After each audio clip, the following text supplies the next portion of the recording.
right, Janice, you're set on your end? Oh, yeah. Let me just start the recording. Hold on. Okay, we're recording. Okay, good evening, everyone. This is a regularly scheduled meeting of the Montclair Planning Board. Notice of this meeting is posted online. It's published in a local paper and also posted in the lobby of the municipal building. We're being broadcast live on YouTube, channel 34, and our streams of our meeting will be available for off-time review on YouTube upon completion of our meeting. This is a quasi-judicial proceeding, and during the course of the proceeding, we may exercise powers and procedures that resemble a court of law because we're obligated to act objectively and determine facts and draw conclusions, and those conclusions will be used to provide the basis of official action from the board. So we ask that any questions or comments during the proceedings be limited only to those issues that the board may legitimately consider in reaching their decision, and that decorum appropriate for a judicial hearing is maintained at all times. First up on our agenda this evening is our roll call. Chair Nguyen? I'm here. Chair Nguyen? Okay, just so you all know, for some reason we don't have a video feed for this meeting. So if you don't see anybody's faces, somehow the video component was disabled. I will try and get that corrected for the next meeting, but there's nothing I could do about it for this meeting. Vice Chair Burdock. I'm here. Mayor Spiller. Present. Councillor Slager said she would be late. Mr. Cook. Here. Miss Willis. It's probably her. If you hold on. Hello. Yes, Carol. Did you get the email that I just sent? We're gonna have to hold on. We're gonna have to hold on to the roll call for just a minute, okay? I'm gonna mute myself.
Yep, we're here, Rick.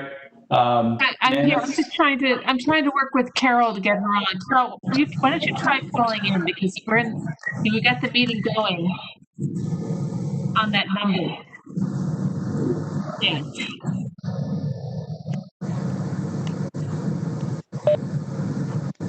Okay, well, it's in progress, and we didn't start the recording. It was just, we were just waiting for everybody. So try calling in, okay? All right. Okay, thank you. Okay, sorry about that. So, Carol's trying to connect. Let me continue with the roll call. Mr. Rooney. Here. Mr. Ian Wally. Here. Ms. Lockman. See your name, Ms. Lockman.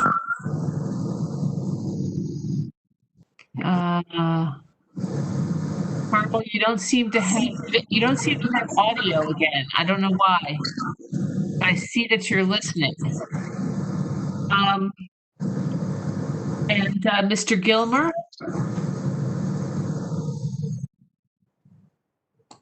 Mr. Gilmer. Here, I can need you you hear to me? do. Yep, I can hear Yeah, I you. think I was unmuting myself when you were muting. Can you hear me now? Do. Mr. Barr. Yep. I don't see Mr. Barr here. Okay. Okay. Let me just hold, if you can hold on a second. I think that we have Carol here. I'm gonna unmute. Carol, can you hear us? Yes, I can hear. Okay, so you're here. We got you good. Let me just try this. Is this Mr. Barr? Hello? You're still talking to me. I don't know Mr. Barr. Oh, okay, sorry. He must, our other call user left. Okay, that's you, Carol. Okay, fine. Okay. We'll call this done. A lot of noise on the line. Yeah, Janice, I'm hearing a lot of feedback. Let's see. I'm gonna try and mute everybody. David, I'm muting everybody. Is that better? Oh, now it's Yeah, better for me. yeah, that did. Okay, Mike Dannemiller. I think the background noise is coming from you. So I'm going to keep you muted until we're ready. You're ready for your presentation. Okay. So. All right. Let's see. We don't have any minutes for review at this time, right? No. And so we can proceed right to our discussion of the stormwater management regulation. Right. We have David Battaglia here, who I just muted with us, Suburban Consulting Engineers, who's going to talk to us about the changes in the state's stormwater management requirements and how it affects Montclair. David, I've unmuted you. Yes, I am here. Good evening, everyone. This will actually be a rather quick discussion unless there's going to be a lot of questions. So I don't know how many of you are aware that NJDEP has changed stormwater management rules that have been in effect since February of 2004, which is what we've all been reviewing developments pursuant to since then. As of March 2nd, 2021, there's new rules that are going to go into effect that have some impacts. The major impact is that previously developers were essentially getting away with a loophole in the law by making sure that whenever they did a development, they were underneath the definition of a major development. They were under the threshold for that. Because it wasn't a cumulative threshold. That has now changed. So as of March 2nd, the definition of major development is changing so that will now be the disturbance of 1 or more acres of land since February 2nd, 2004 as a complete aggregate. So it doesn't matter how many quarter acre or less developments have occurred to skirt the rules. Now they're going to add everything up. And we're going to be doing that moving forward as well. They've also changed the definition or expanded the definition of what constitutes a regulated surface. So currently we just look at impervious surfaces, which basically encompasses everything They are now breaking that out to be regulated impervious and regulated motor vehicle surface. And the reason for doing this is that they've changed how we're going to move forward with calculating the reduction of total suspended solids. I think you've probably seen that before, where it's called a TSS, where you're calculating how many suspended solids have to be removed from stormwater. They've actually decided to get rid of that requirement for a quote-unquote regulated impervious surface and only apply it to a motor vehicle surface. So that's another major change. And the third major change is there's going to be a lot more emphasis on green infrastructure. Green infrastructure being anything that increases recharge, anything that stores water for reuse later. There's going to be a larger emphasis on those kinds of items. And that's across the board. That's developments as well as municipal projects. So you'll start seeing vegetated bioswales along roadways rather than having your standard old-fashioned grassy swales. In a city environment like a Montclair, this is going to mean still having more vegetated bioswales, but what you do is you basically activate your existing green spaces where you have existing trees and so forth down the right of way. These become more active and more useful with a storage component, with an ability for the water to come directly in off of the road into those tree wells and actually feed the tree, as well as then be taken away if it's obviously too much for the tree. So there's a lot of design parameters that are going to have to be, all the stakeholders are going to have to be educated on all of these things. I mean, everybody on a planning board is obviously reviewing plans. So there's going to be a lot of education involved in getting up to speed on these things, so that everybody's ready to do reviews as of March 2nd. The municipality itself, so Montclair itself, is going to have to revise its stormwater ordinance. That has to be done by March 2nd, so that it's actually effective as of March 2nd. And then from that date forward, everything will be reviewed according to the new rules. So there needs to be some coordination, review of the existing ordinance, make sure it's compliant with the new rules. There needs to be a lot of discussion within each municipality to identify any concerns. If they want to implement stricter controls, DEP will allow stricter controls. So for instance, if you have, I've worked in some very flood prone communities that would really like to see the strictest possible stormwater controls. So that would be one side of it. Meanwhile, an economic development committee might want to be a little bit more pro-development. So each municipality is going to have to weigh their unique circumstances and take care of all of that education and rewriting of the ordinance sometime before the end of the year. Really is going to depend on your meeting schedule. You know, this obviously is an ordinance, so it has to have a first reading and a second reading before it goes into effect. It has to be into effect by March 2nd, so that really only leaves January and February to get through that standard ordinance review and reading and implementation process. David, I have a question. Yeah, go ahead. Do we have to amend our stormwater management plan? Yes, that's exactly what we're talking about. Because they're two separate documents. You're talking about the stormwater management element of the master plan.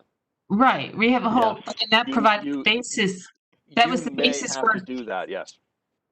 Okay, so that has to be done first, I would think, or it provides the background and the policy to support the stormwater ordinance. In my experience, a lot of the master plan elements reference the municipal ordinance. So it depends on how involved your particular master plan, how elaborate or detailed is the right word, how detailed your master plan is. Obviously, the master plan has to be in compliance with the new state regulation, so then both would have to be done. But a lot of municipalities where I work, it's really just a referential situation. It references the stormwater management ordinance that's passed by the council. The planning board obviously does review that before council actually adopts the ordinance. That's standard with any ordinance that impacts the master plan. But I don't know exactly what wording in your master plan would have to change. Perhaps you could take a look. Have you reviewed our stormwater management plan to see if it needs to be amended? I have not done that, no. Okay. No, that is something that every municipality is going through right now. Obviously, time is of the essence, but that's going to be a large lift to take care of those things. That was really about everything I had to say anyway, unless there's any other questions. I also have another question, David. Sure. The change in the definition of site development still requires disturbance of over 1 acre, right?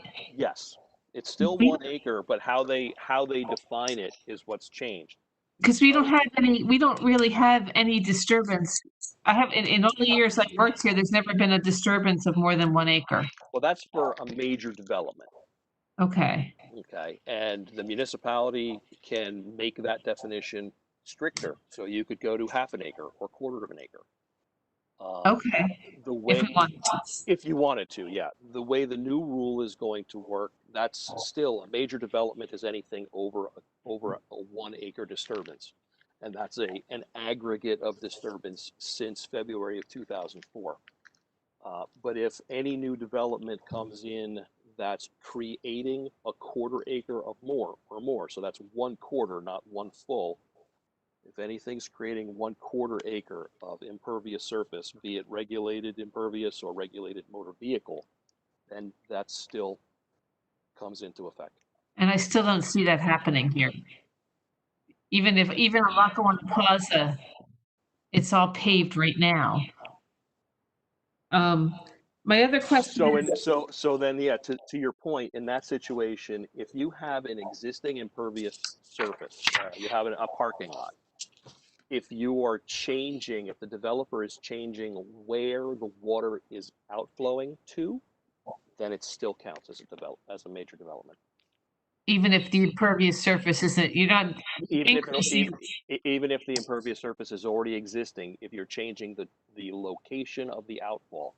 So it used to go to a detention basin, and now you're putting it into a pipe system. It's a change, and it's regulated. Okay. And you said that there's greater emphasis on green infrastructure. I assume when you talked about, sorry, I don't know what's about all the, they're trying to mute some people here. The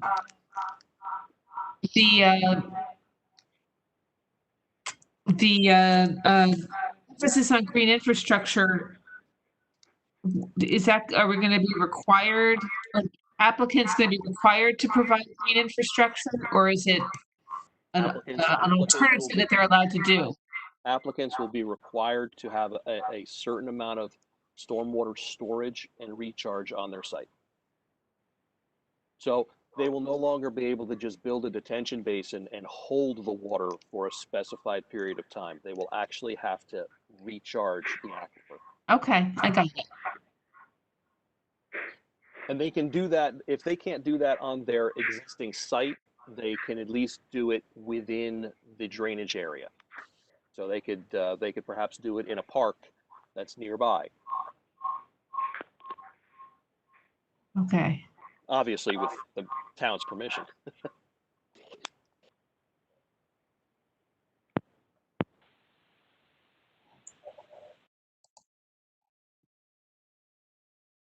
Any other questions? Yeah, hi, it's Tony. I've got two questions. You mentioned it's cumulative since 2004. So if there's a disturbance of 1/4 of an acre or more that put down regulated impervious surface, let's say in 2010, that's since 2004. Even if it's covered, that captures it, right? Since you're looking back to 2004? That's correct, yeah. Okay. So just because it's covered now, it would have to be covered as of 2004. Okay, so I got that. And then what is, let's say if we have, what is the, you mentioned it goes to an effect on March 2nd, 2021.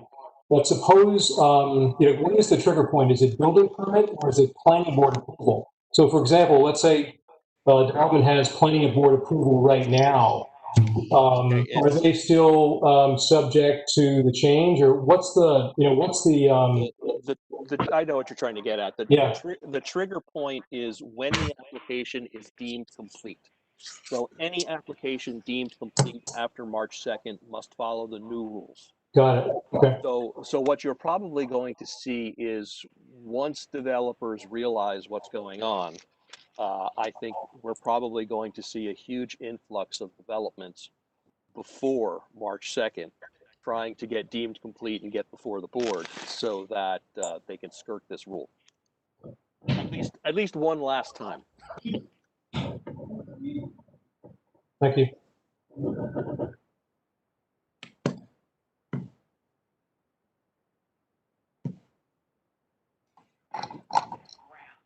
Does anybody else have questions? I do think we will have to work with the township engineer and the public works department in evaluating, our ordinances and our plans. Yep. To move ahead. So it's not something that we do in isolation. No, definitely not. There's a lot of stakeholders involved. So what's our next step to that effect? The next step is for the township to start the process of whether it be the township engineer now, or if you want to hire outside, which of course I wouldn't mind. Then you have to review the ordinance and get moving on this. And that's really more of a township level function, because it's the township that has to actually approve the ordinance or enact the ordinance. The planning board would be a review body of that ordinance. I think I have reached out, like I said, to the township engineer and the public works director. I think what we should do is have a meeting with them to talk about this. Hey, Janice, I think there's a call-in user that's not muted. That's Carol. Oh. I can't mute her. Shoot, that's the Understood. connection. So, of course, we would be happy to come and do, as Janice, and I think one or two other board members was in our webinar last week. We have a much longer hour-long discussion of these rules and funding opportunities and so on and so forth for CEUs. So we'd be more than happy to tailor that to something to come before the board or the township or both to get the ball rolling. right. Yeah. So I think that would be our next phase. And the question is, there should probably be a subcommittee at the planning board like to be involved in this discussion. And the person that comes to mind, Keith, is you, because I know you know this stuff really well. Yeah, I'd be happy to help. And you also represent the Environmental Commission, so I think it would be very useful to have you participate in this discussion. Sounds good. And if there's anybody else, let me know. No problem, John.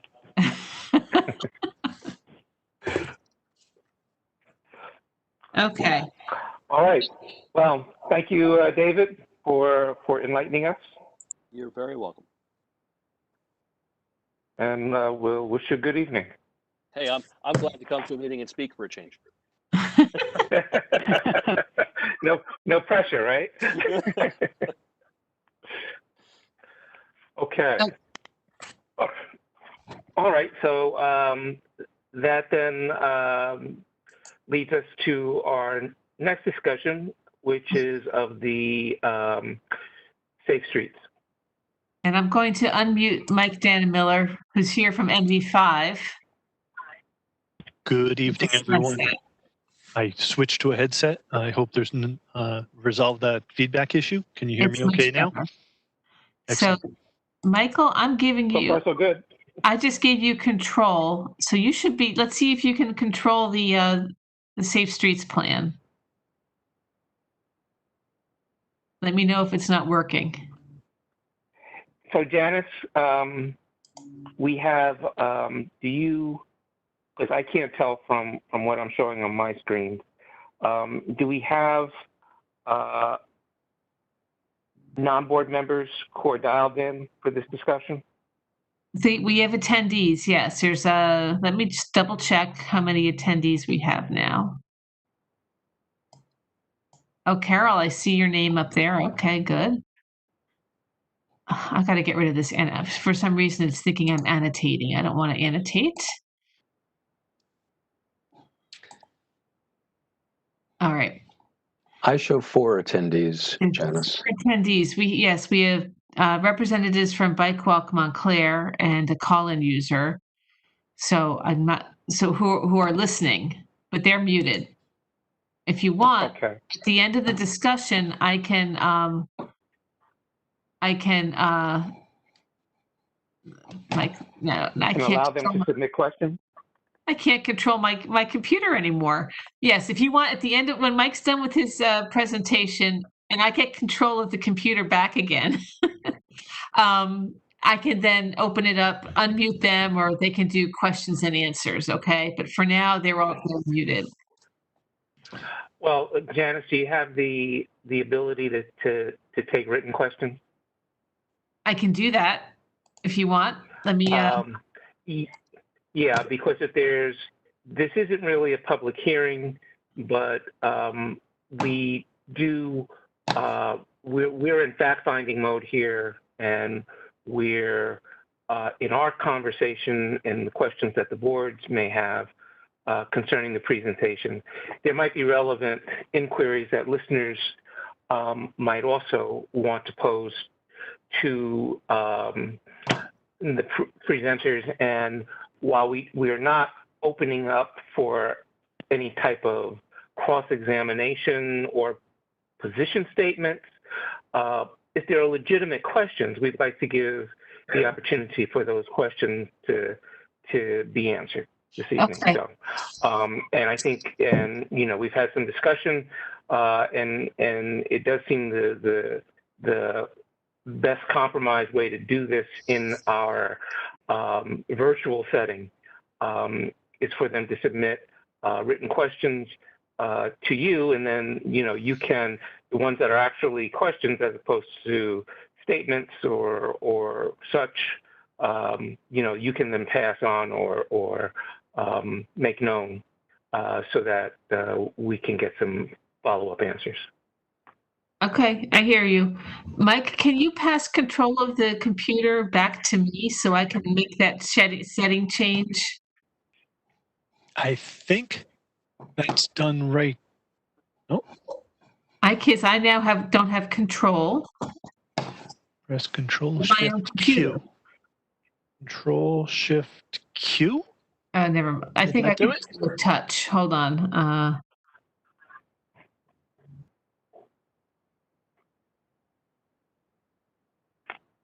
Sorry, Janice, I'm not sure how to do that. Okay. And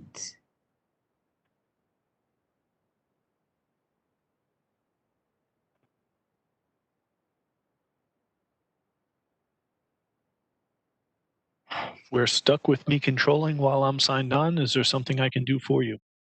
I'm working on it.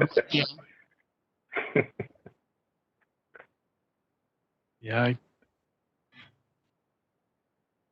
I see there's a spot where I can share content, but I don't see where I can Can you click my name?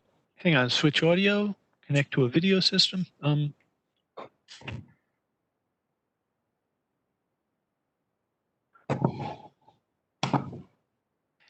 not sure how you gave it to me. It worked. I'd love to undo it. How about I just hit escape? I hit escape. And everything went gray. Sorry, everyone.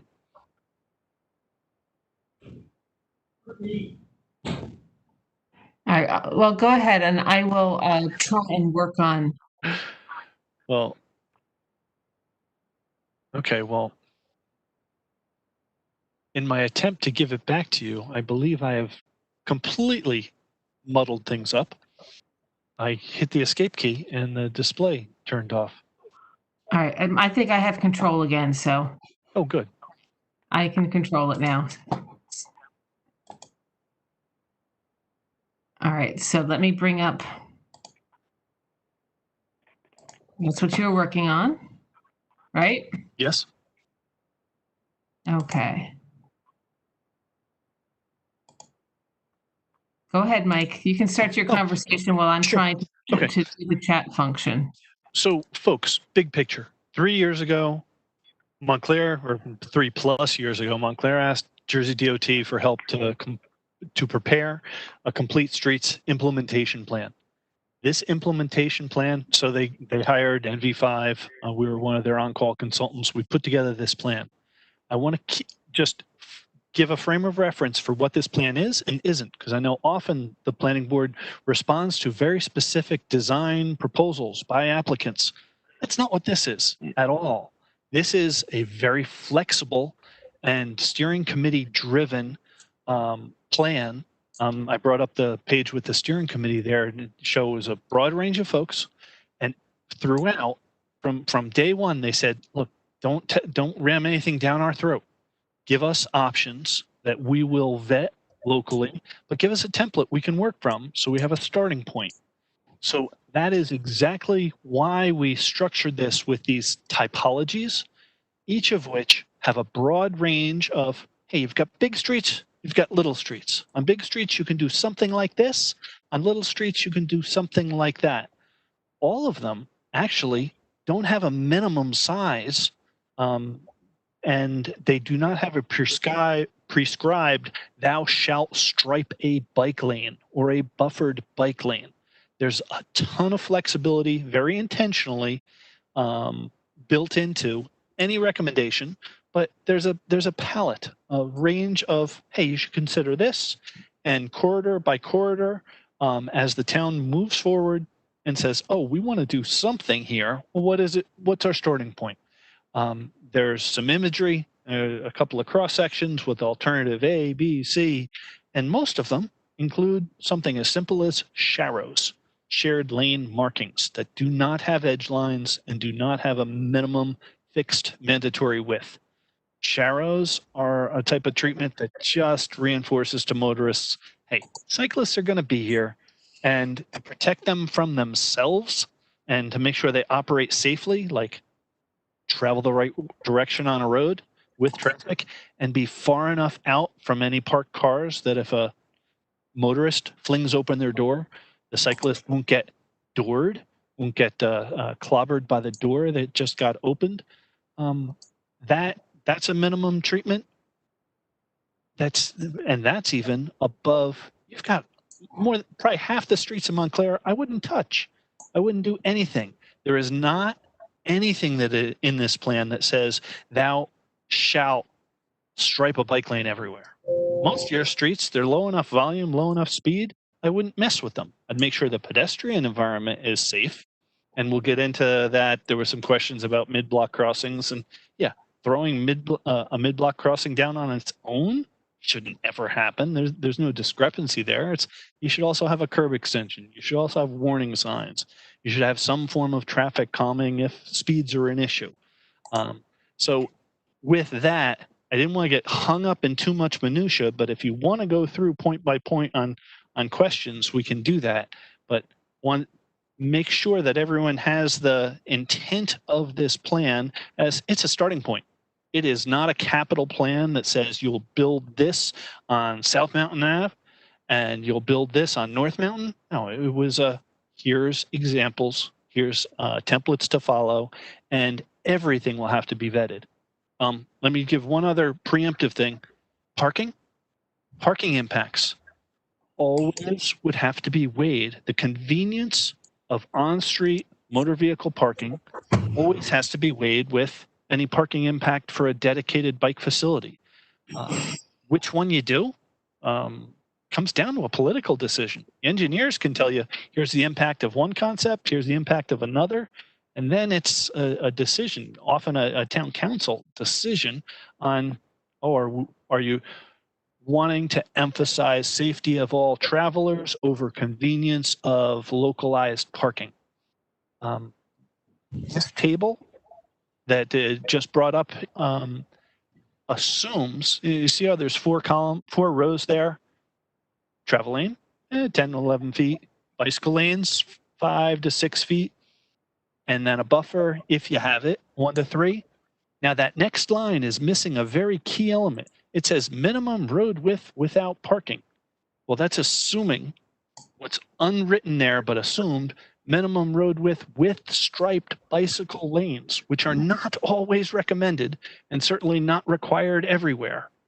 If that last line said minimum road width with striped bike lanes, then that 32 to 36 feet would apply. However, nothing is saying that you have to stripe bike lanes everywhere.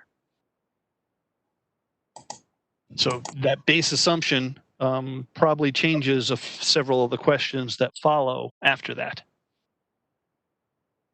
So you tell me how you would proceed. If I can interrupt you here, this is John Wynn. If I can interrupt you here a little bit, I hear what you're saying, but where does this, almost 200-page plan communicate what you've just said? Where does it say that? So on page... Because Okay, sorry, is there more? I started to answer, but I cut you off. No, please go ahead.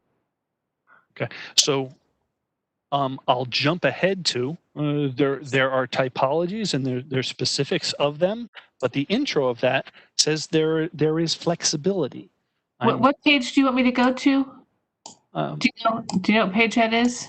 Yes, I was saying page 24, which is typology number 1, but it's really before that. I am double checking page numbers, just scrolling through offline on another copy of the document. I think I want to look at, so on page 11, street typologies, it starts with, page 11, thank you.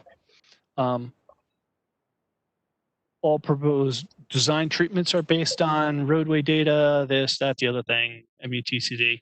Recommended treatments include, and really most of your bang for the buck is pedestrian environment, the sidewalks, the pedestrian enhancements. That often gets lost in a lot of conversation about bicycle treatments because dedicated bicycle treatments eat up pavement space, existing paved curb to curb width, or even widening roadways.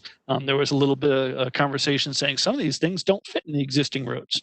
And yeah, if you want buffered bike lanes and parking, maybe it doesn't fit within the existing road, but existing right of way is a lot larger than existing curbed width. And every one of these, nothing in this plan, this is not a capital plan. Sure, please. I pull you back yes, sir. to my question? Where in this plan does it state, this is just a starting point, this is very flexible, half the streets in Montclair we would not recommend that you do this on, we would leave them alone?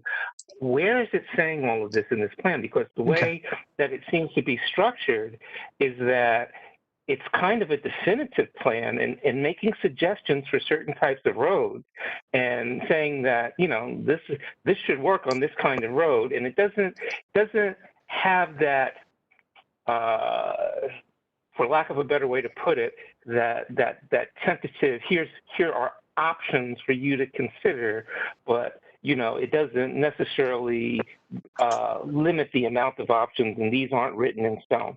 The thing that we're concerned here is, we're looking here at maybe making this part of the master plan. And if we do that, then it's going to be something that people will rely upon. And someone has opened up their mic, and we're getting feedback. Right. I'm not sure who Rick, they're I think from. it's you. Let's see if I can.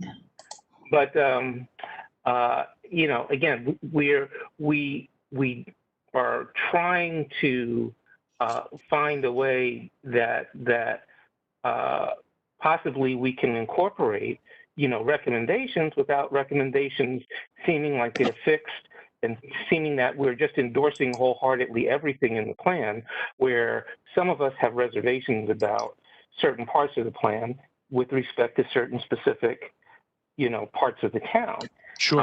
What you told us, it sounds very good, but where would somebody, you know, an outside developer or somebody in the town or you know, another professional engineer find that language in here that would say, hey, these are just suggestions?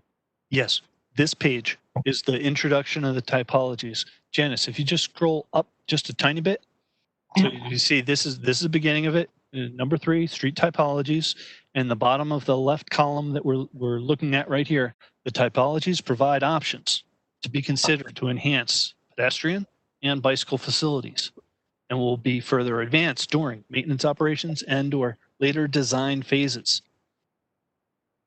I read that, wrote that with the intent of everything you just said. And then the next column, all proposed design treatments are based on all the good design guidance there. And then the next column, recommended treatments include these things on narrow roads where space is limited. Options require restriction of parking. So I don't know if you can see my mouse, but on the left column, the bottom paragraph there, typologies provide options. It's not you shall build this. This is a starting point. Later design phase.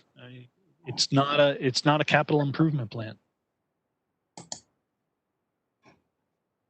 And that was because we anticipated, you know, I won't say 3 years down the road, but down the road that this conversation would happen, and we didn't want you to have your hands tied or be shackled to doing something really specific. We wanted, and really it was reminded to us very emphatically that there needed to be flexibility, and that's why we went with this approach.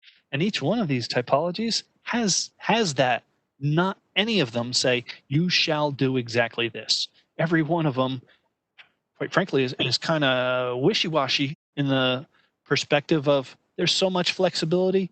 Any engineer taking this plan could have a lot of flexibility on what kind of design treatments, from do nothing to stripe a sharrow to stripe a bike lane to stripe a buffered bike lane, but that's going to require widening or restricting parking.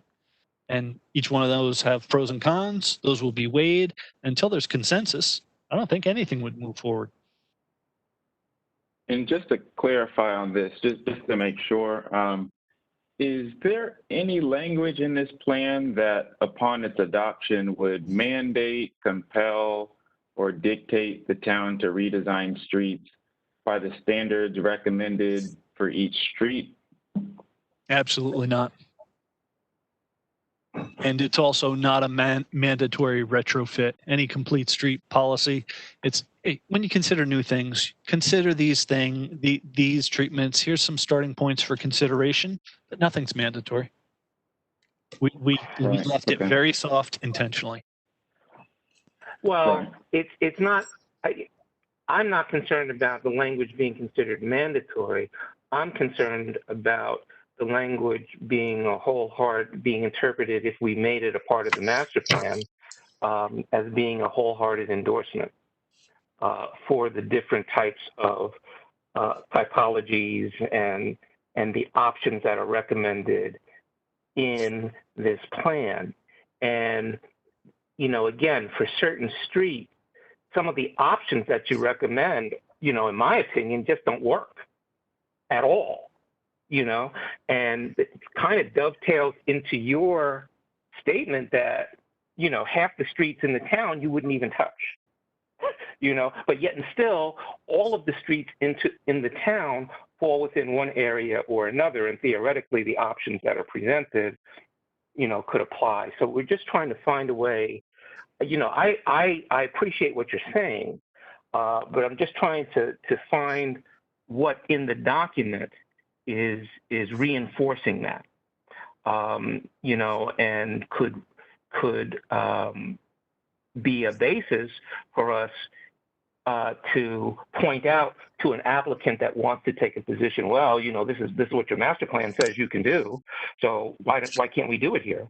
We need to be able to rebut that kind of argument if it's not appropriate for, what a particular applicant or, even what a particular ordinance as recommended, might come up, where we're being asked to review it, and that we can point to and say, hey, this may apply over here, but it doesn't apply here. And this wasn't meant to be, everything applicable, even though this particular street falls within X typology 3, it doesn't mean that all the options that are set out in this plan for typology 3 necessarily apply to that street.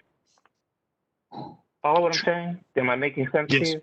Yes. And so I would suggest, can we move forward to just take a look at one of these? Because I don't want anyone to be scared about an individual typology. Can we just take a look at page 24, typology 1?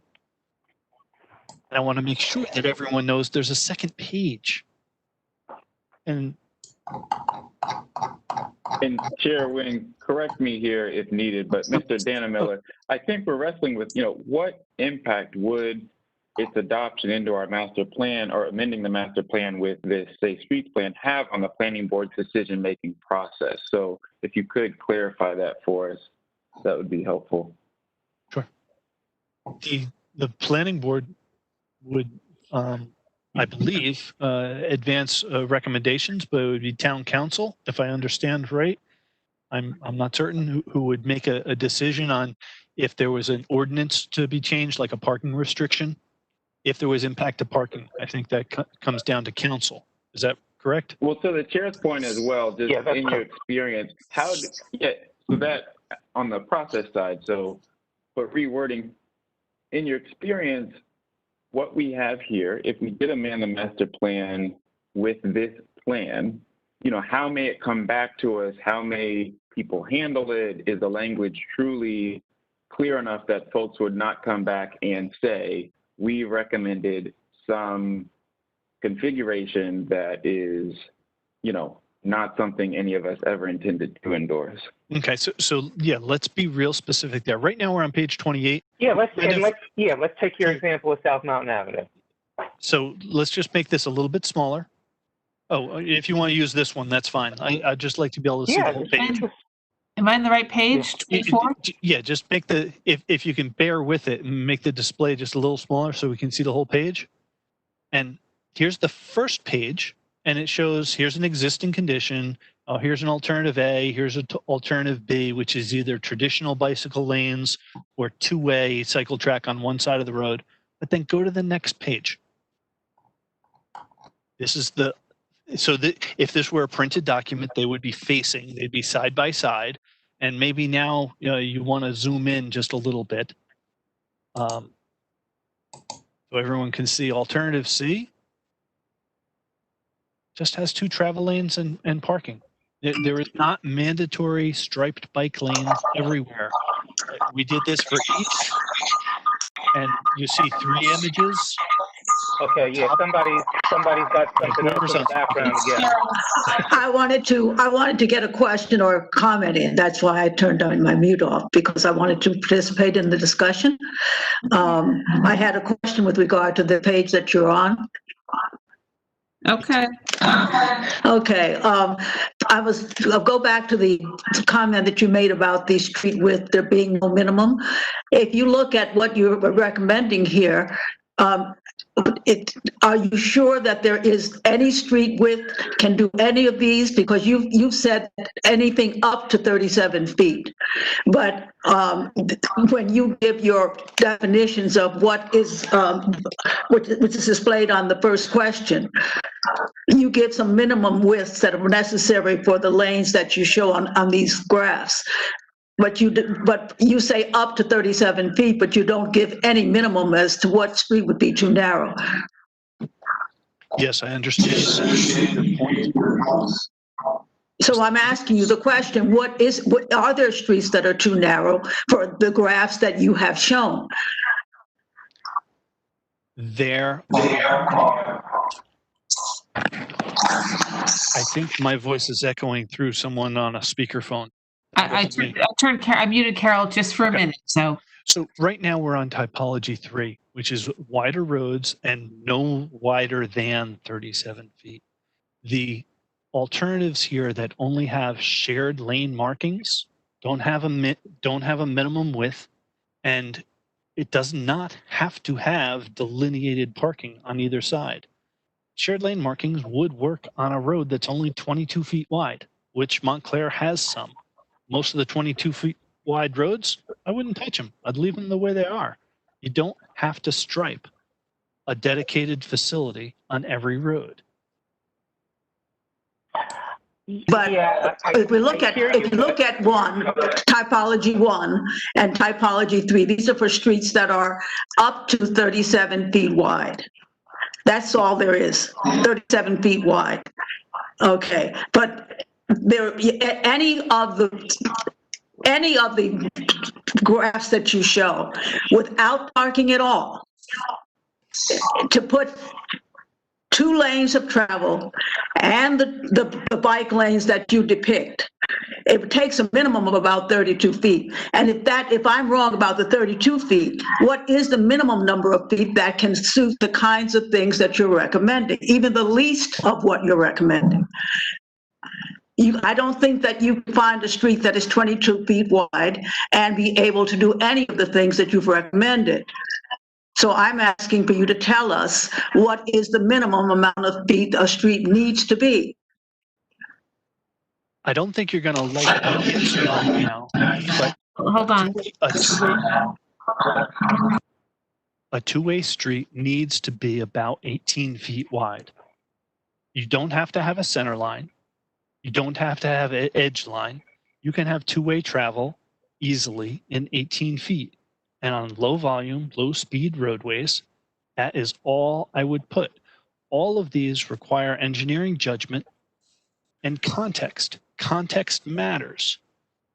Showing these typologies does not mandate, and what we show on the top, and this one happens to be number 3, not number 1, but the top where we show two 10-foot travel lanes, and we happen to show 2 7.5-foot parking aisles, does not have anything on street. I said, if you wanted to do something there, what I'll point out is off to the left of the roadway, say, build a shared use path, build it off of the road. Take your, what's probably a 5-foot wide sidewalk and make it wider and put the bikes and joggers and baby strollers on a shared use path off the side of the road.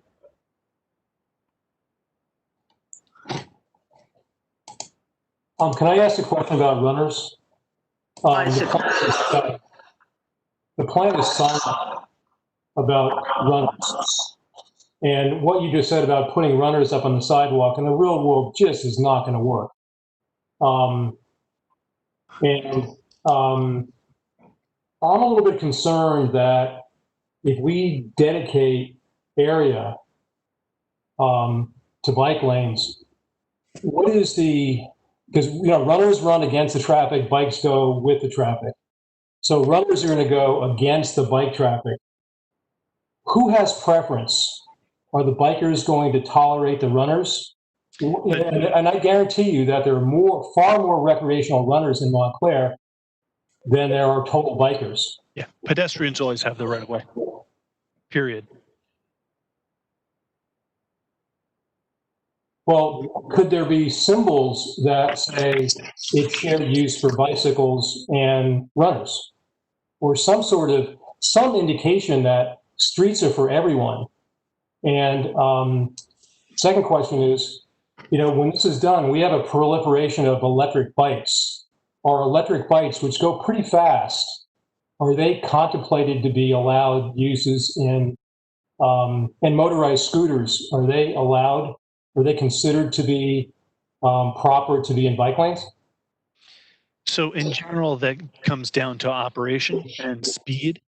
Governors on the speed limitation for electric bikes are generally, one of the good examples is Perth Amboy. They said anything over 12 miles an hour, you better be in a motor vehicle travel lane. At somewhere between 10 and 12, that's kind of a human scale. Runners aren't going to really go faster than 10 miles an hour. And if you're going faster than that, you probably don't belong in the pedestrian realm. It comes down to enforcement and operation.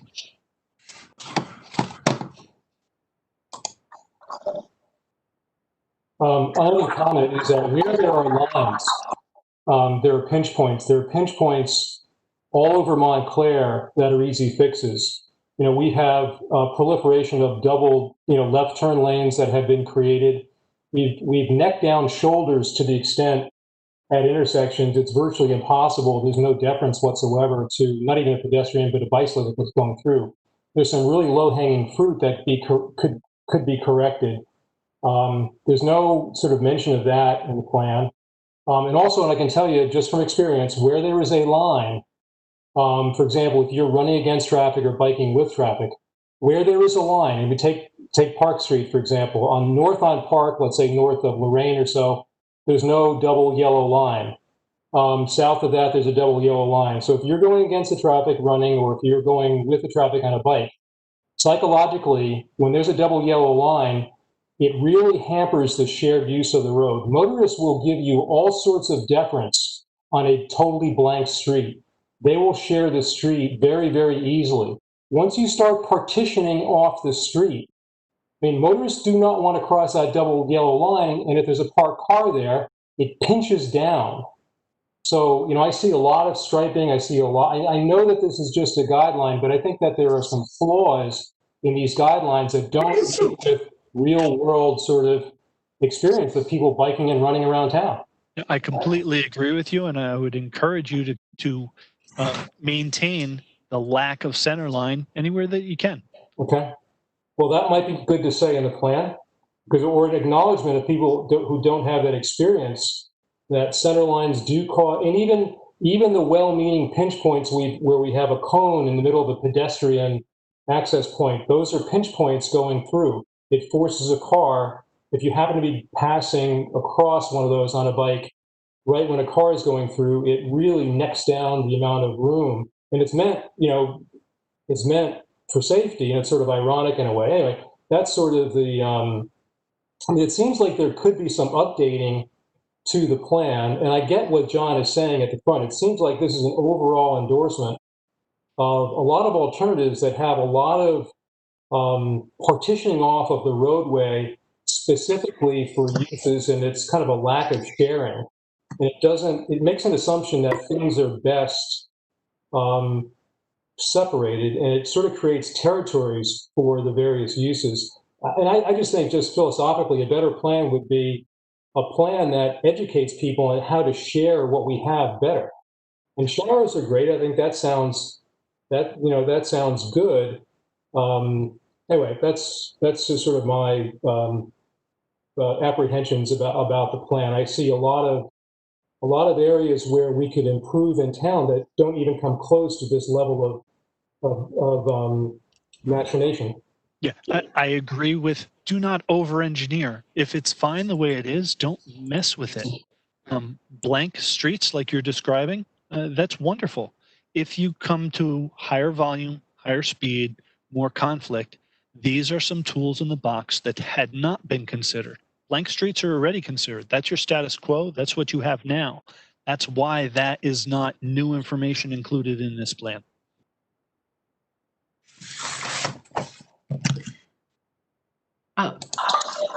Carol, I'm going to unmute you. I think I muted you before when you were talking. Well, I was just listening now, and I think that perhaps we can move on. I've made the comment that I wanted to make. Okay. Thank you.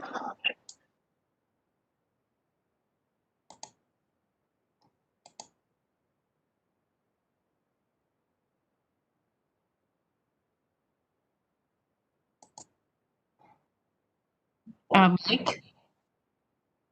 Yes, I'm Okay. still here. All right. Do you want to go through the rest of the comments that were in that we received that were in my memo? Certainly. If you'd like me to do a slightly abridged version of that, I can run through it. And I'll read off what a question was, starting with from Mr. Broderick. How were priority corridors selected?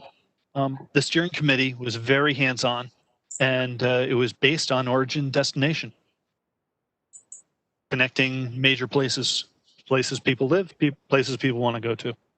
And what evaluation was conducted on non-priority corridors? None. We did not look at every street in town. It was a fairly small effort. We leveraged as much as we could out of the resources Jersey DOT through to Montclair, but we studied a skeletal and representative system. The next question was, we've heard in recent application testimony that mid-block crossings are discouraged. I think we've covered this one. You would not simply stripe mid-block willy-nilly with no other support. You'd want a curb extension. You'd want warning signs. You'd want traffic calming. Doing them in isolation? Absolutely. They don't make sense. I couldn't agree more. Okay. Sorry, I was going through my version of the questions that might have been slightly out of order from what you were expecting. What factors did the author... Okay, this is an overarching thing that we just touched on. Wait, what number are you on? Let's see. What factors did authors consider? Okay, that's so sorry, it's number 10, but I think this is really important for the overarching comment. What factors did authors consider when recommending alternatives that remove all on-street parking, especially in business districts, on roadways where there's limited or no alternatives available? Some of these areas are highlighted. How can we be comfortable that these alternatives will work for lesser studied areas? So all concepts should consider parking impacts and weigh them against safety along the corridor for all travelers. The engineers can tell you, here's option A, here's option B, here's the pros, here's the cons. It comes down to safety for all travelers, convenience of on-street parking. And after that, quite frankly, it's a political decision. You decide what you want to do. If priority goes to maintaining convenience of on-street parking, okay, fine, no problem. There are other ways to accommodate on-street travelers. They may not be as friendly or as safe feeling, as comfortable for families, young children, in some of your busier roads, unless you do a dedicated facility. And it's a family decision whether to ride on the road or not, and because that is New Jersey does not require a license or any certification in order to operate a vehicle, operate a bicycle. It's a family decision, and often, quite frankly, it often comes down to the parents saying, "Hey, I'm comfortable with you doing this or not," and that would not change. There is not a one-size-fits-all for any of these roadways, and that's everything we just spent the last several minutes talking through. That's why there's a lot of flexibility in those typologies. And when you get to a business district, it may be different than when you're outside of the business district. Schools, same thing. Other target areas, anywhere within Montclair, it's going to be, you've got options. Nothing's mandated out of this plan. Here's a starting point. but every one of them have to be designed. There is no design treatment. There's no final design in this plan. It's here's some things to consider and have your engineer work it out and use engineering judgment, define the pros and cons, and then build consensus. Without consensus, you shouldn't change anything.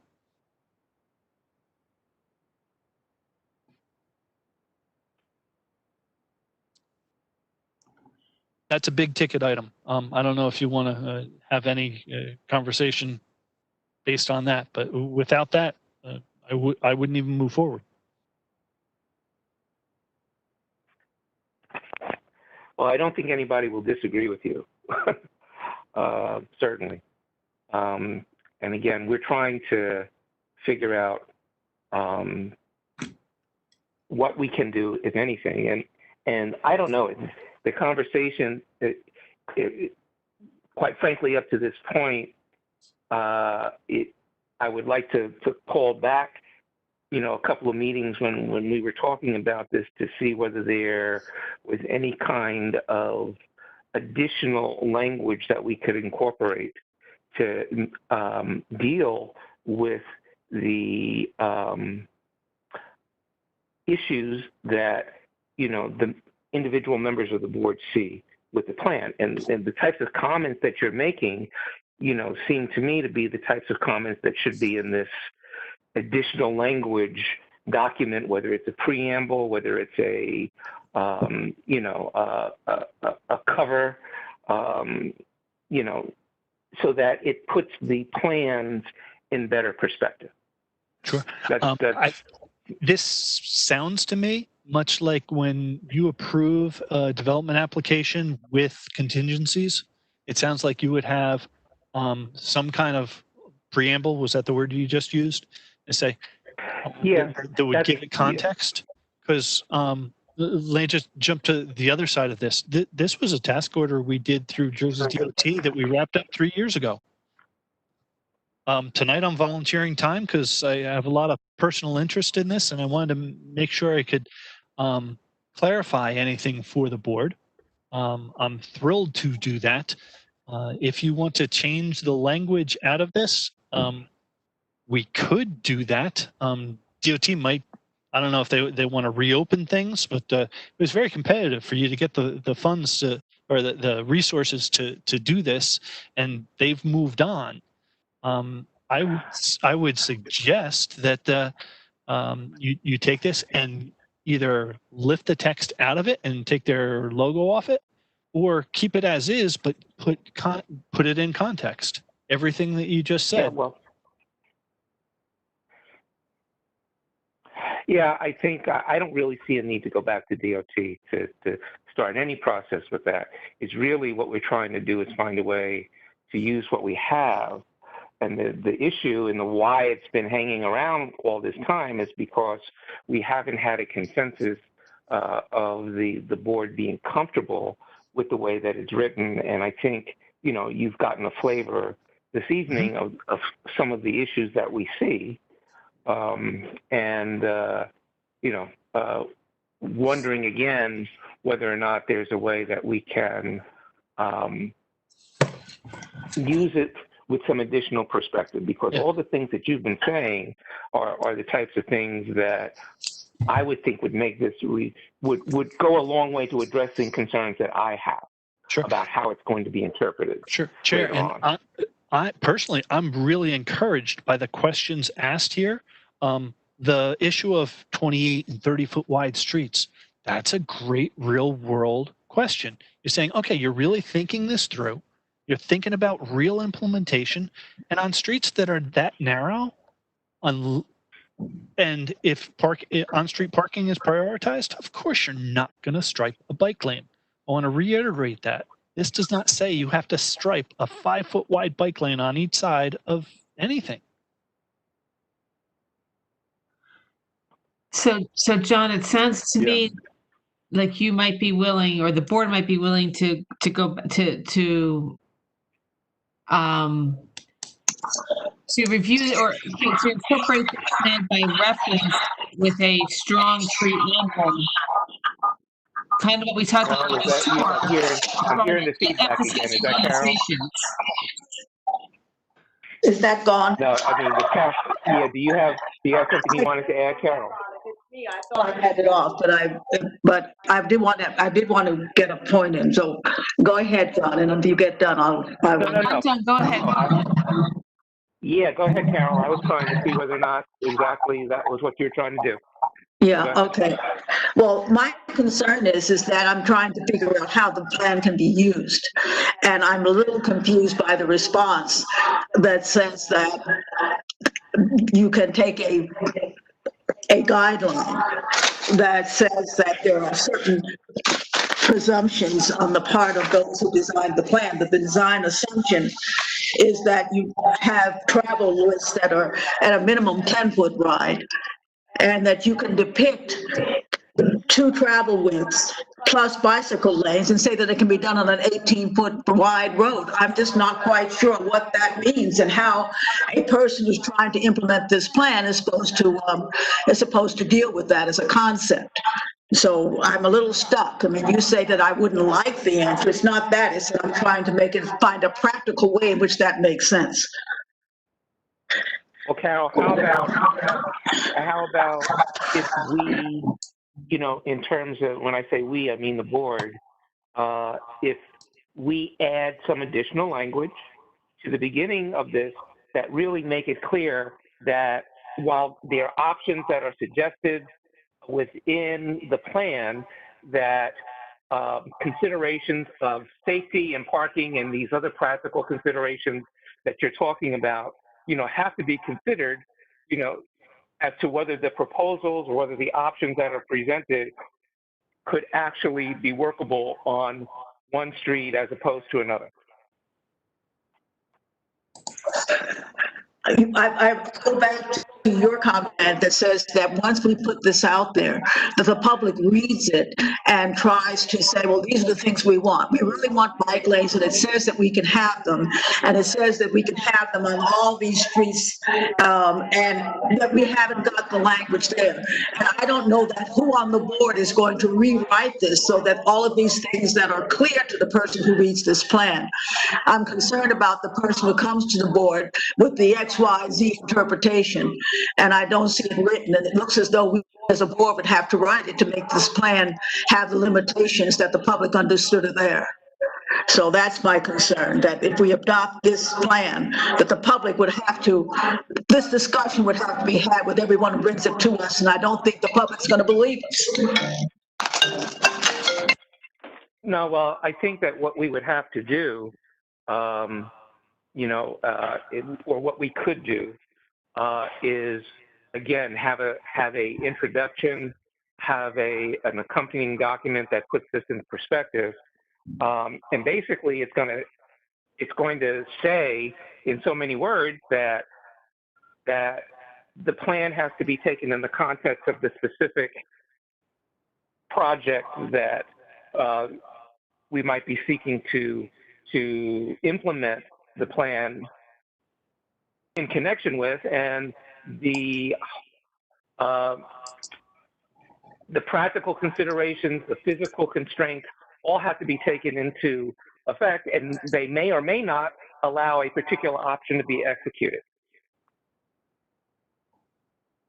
If you're satisfied, John, I'm going to go with Yes. you, but I wish us luck on that. So there's one phrase that I'll circle back to. Sorry, somebody's got a speaker still going. There was one phrase out of this that I'll circle back to. This is where we started on page 11 of the guide of the plan. In the introduction, the phrase at the bottom left column that says typologies provide options, will be further advanced during maintenance operations and/or later design phases. I think that clearly says this isn't the design. This is something that will move forward. There's that text on the left, just above the icons. And Yeah, I don't think that's strong enough. Yeah, so if you want to expand on that. And I don't think that that's enough, particularly when you've got one sentence or a 200-page document. Yes, it's there. And even the way that it's written, it could be interpreted as meaning that the options that this plan is presenting, that all of these options, as I said, are applicable to any street that falls within a particular typology that the options are offered in connection with. And it doesn't make it clear that some of these options are really not options from the beginning for every street in the town. Yeah, you're You know? absolutely right. And really, I'm encouraged that you're really thinking through the actual implementation and what it's really going to take. And your approach makes a lot of sense to me to spell that out, make it so clear that it can't be misinterpreted. Because yes, you're the ones who are going to have to live with this. And in hindsight, we probably could have made that stronger. But a really clear preamble that spells that out, people are going to see that before they see anything out of the plan. And even if they skipped it and they came to you, you would have that to reference. Right. Now, so what do the rest of the board members think about that approach? Yeah, Chairman, I was going to say, I think, you may be onto something here, just clarifying what the document says, but just in clear language as a preamble. Mr. Dannemiller, how have other towns you've worked with kind of handled similar processes of potentially amending their master plans to incorporate complete streets plans? So I don't think you're suggesting that we carve up this plan or break out separate components. So is it typical to perhaps have a preamble accompany as you amend the master plan just to provide extra clarity? So two of your neighbors, Milburn and Metuchen, had extremely similar plans. And what they did was they piecemeal lifted and chased funding for individual projects. They took concepts or ideas out of the plan. Quite frankly, they did not incorporate into their master plan yet, but they used it to build a capital plan and chased funding and got funding and are building things directly from the plan. Right, and that also, brings up another point that we've talked about before, is that we don't necessarily have to incorporate this into the master plan. We are doing it because we feel that it would give us some advantage in getting some assistance or state funding in connection with things that we might pursue that are related to the plan, but not directly addressed in the plan. But it just whether or not we incorporate the plan into the master plan doesn't necessarily mean that it can or cannot or will not be executed in some form or fashion, by the council.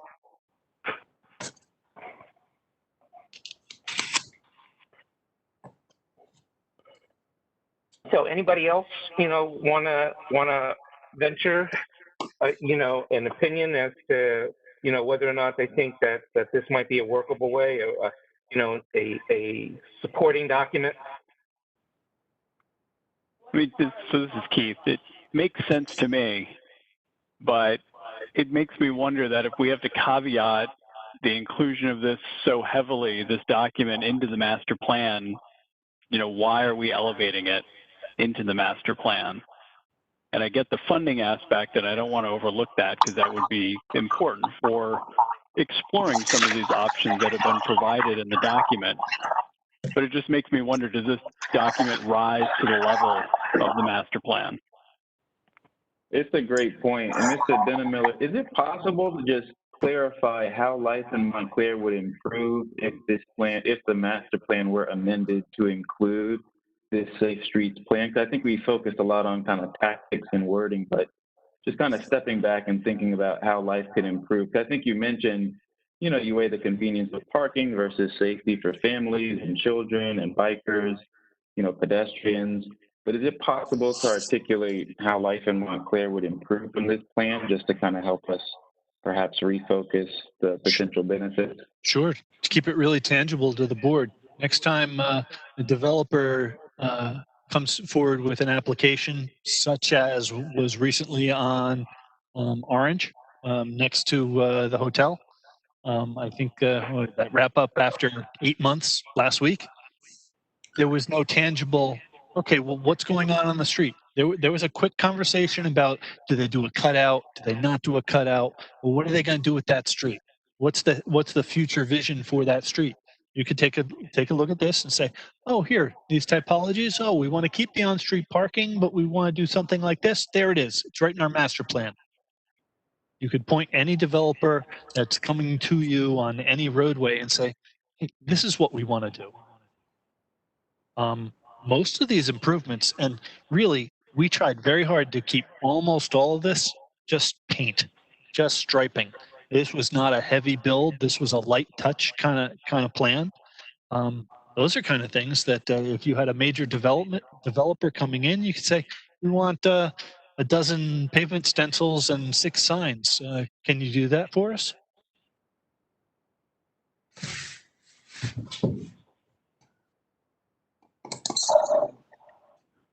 And in lieu of that, we're just left kind of, flying without a plan at all, I would imagine. It's kind of the opposite, Mr. Dannemiller, that you're noting. Nothing to direct people to. Anything that gets designed in Montclair has to go through a design process. You don't have full-time engineer, but you have an on-call engineer at your disposal. It will have to go through them. Right. So, because again, this is not a capital improvement plan. Anything that gets conceived, gets envisioned, needs to be vetted, have engineering judgment, and have consensus with political body especially for any changes. The council will have to approve any parking restriction, and most of these things generally would not require that. You could. It's a balance. I mean, a lot of places you're probably going to want to keep your parking. There may be a few places where you want to consider or pilot something, but still, it's paint and signs. It's not bricks and mortar, so it's not a huge investment. I will, if I may, Janice, could you zoom up to page 4? Well, it's page 8 of the PDF, page 4 of the document. It says how to use this plan. Is this it? Or page 4? That's not it. Keep going up. There we go. How to use this plan. It's a policy and planning guide. I wish I had thought of this a little bit earlier, but this reinforces that, okay, it's complete streets. It'll serve as a resource. It'll help for decision-making guide, but it doesn't dictate. This couches that it's soft. So, I mean, there's the 2 spots in the document, and maybe it could have been stronger. I wanted to point this out as well.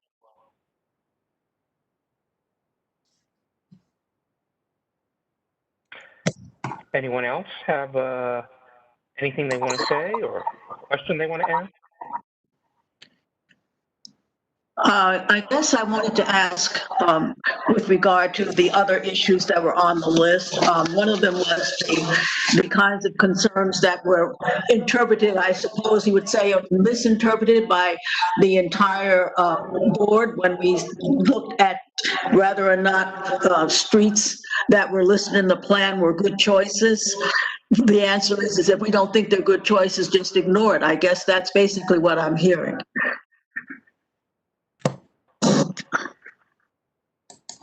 The streets that were chosen were dictated to us by a steering committee of a vast group of people. If you'd like to see the members there, let's zoom up to page 2.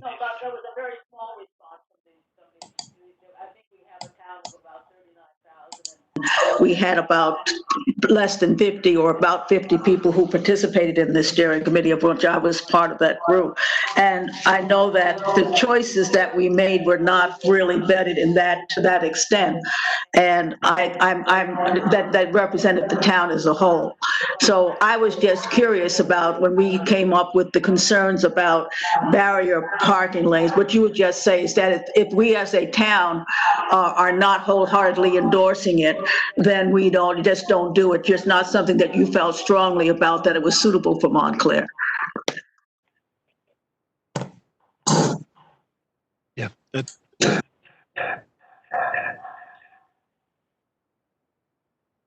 It's part of why we made sure there was a lot of flexibility. Nothing was dictated. Again, it's not capital plan. Any of these would have to be vetted and pros and cons weighed.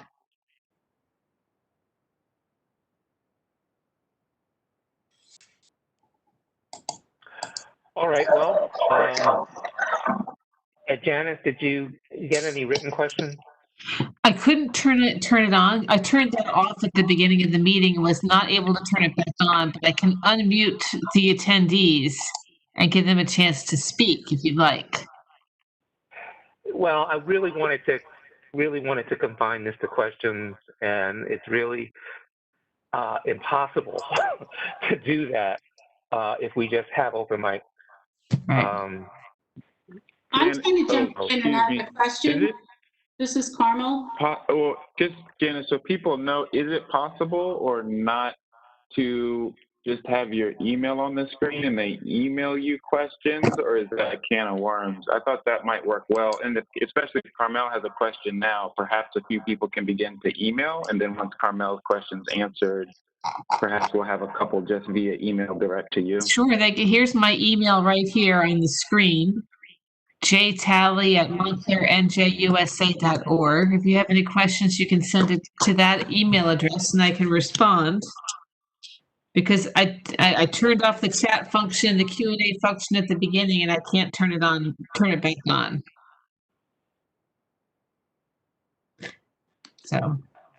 So can you hear my question?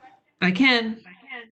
Okay. So one of the things that the subcommittee had recommended was that if there was a proposal to do any kind of bike lanes on a particular street, that there would be buy-in from the residents, business owners on both sides of the street that was under consideration.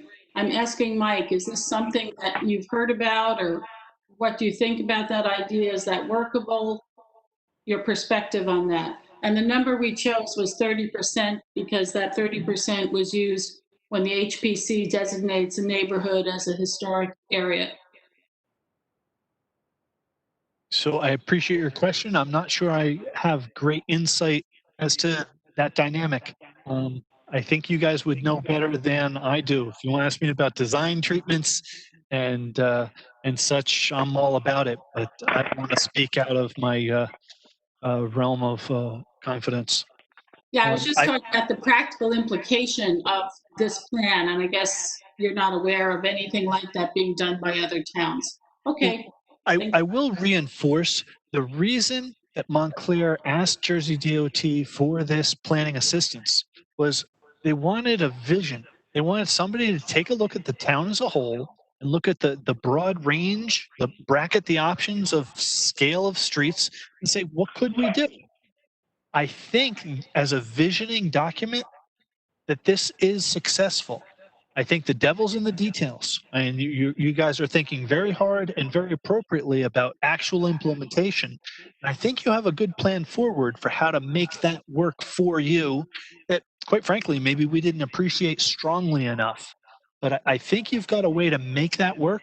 And I think that the concepts that are portrayed meet the vision of what was asked for in the first place. I said, hey, how can we make Montclair more friendly, safer, more comfortable for more people to get around under their own power, not just for cars to be parked? And yes, it definitely leans towards the walking and biking side of things. It's not a parking plan. It's a complete streets implementation plan. And with that, as long as you keep it in context that you're comfortable with, I hope that it will be a valuable resource. I think there's good information there that will help guide things and allows enough flexibility that you don't feel strangled by it. So, John, I did receive a question from a member of the public. And the question is, Montclair has a higher proportion of bikers than all surrounding towns. Do you feel that the current level of bike infrastructure is appropriate for a town of this size with this many pedestrians and cyclists?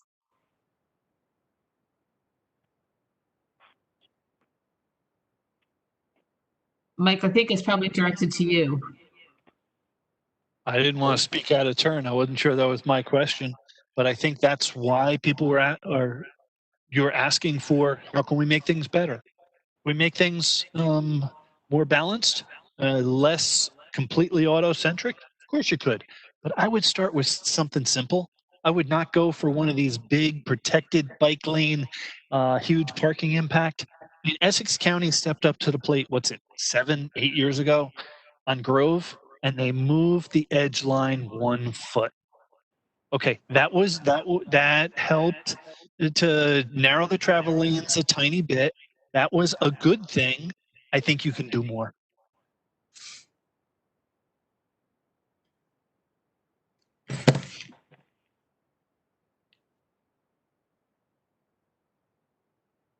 Do you have anything else, Janice? Let me see. I think that's the only question I've received so far. Mr. Dannemiller, as questions come in, one other thing, kind of alluded to it, but what are some of the most effective approaches you've seen other towns use in actually implementing the recommendations? You know, assuming the master plan were amended to include this plan. Yeah, what have you seen in other towns? And I think starting simple is absolutely key. Would that be kind of the key takeaway? Yeah. Let's jump to a more urban spot. Jersey City. We've done a lot of work with Jersey City. They started out with their first bike network, included bike route signs only, because they adamantly did not want to lose a single parking space because that was political failure. There was one street, Mallory, in all of Jersey City, where you could stripe a bike lane without having a parking impact. That was 15 years ago. Now you look at Jersey City, they've got closed streets, or you would call it an open street for pedestrian traffic only. They've got dedicated, protected bike lanes right past City Hall. Yeah, that wiped out parking. They have individual blocks where sometimes, even in Jersey City, they said, oh, we want a green bike lane on this one spot. And they picked a couple of high demand bike corridors, and they built from there. Now they're up there with Princeton, or I'll say Hoboken. But Jersey City's got some great bicycle infrastructure. They started small, and start with paint. You know, any of these things that have an island. You can paint an island, see how it goes. I mean, even before you do paint, you could do sawhorses and cones. Try it out. Look what you guys did with South Park. South Park's awesome, but that took a while. A nice example in church. It's only closed once in a while, but you go back, 20 years from when it was two-way and it went to one-way traffic with really wide sidewalks. I'm not exactly sure that full dynamic, but I think it was tested out before it actually got constructed.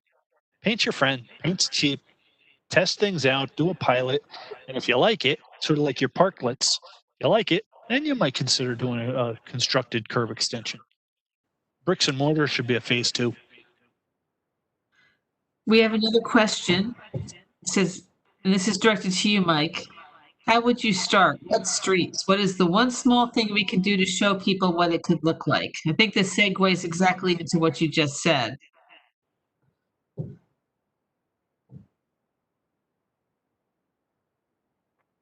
Okay, you stumped me for a second. I've been thinking such big picture. I didn't want to have anything concrete, specific, but I would love to think harder about that and get back to you. I didn't have anything sitting in front of me and say, oh, here's the top of my list.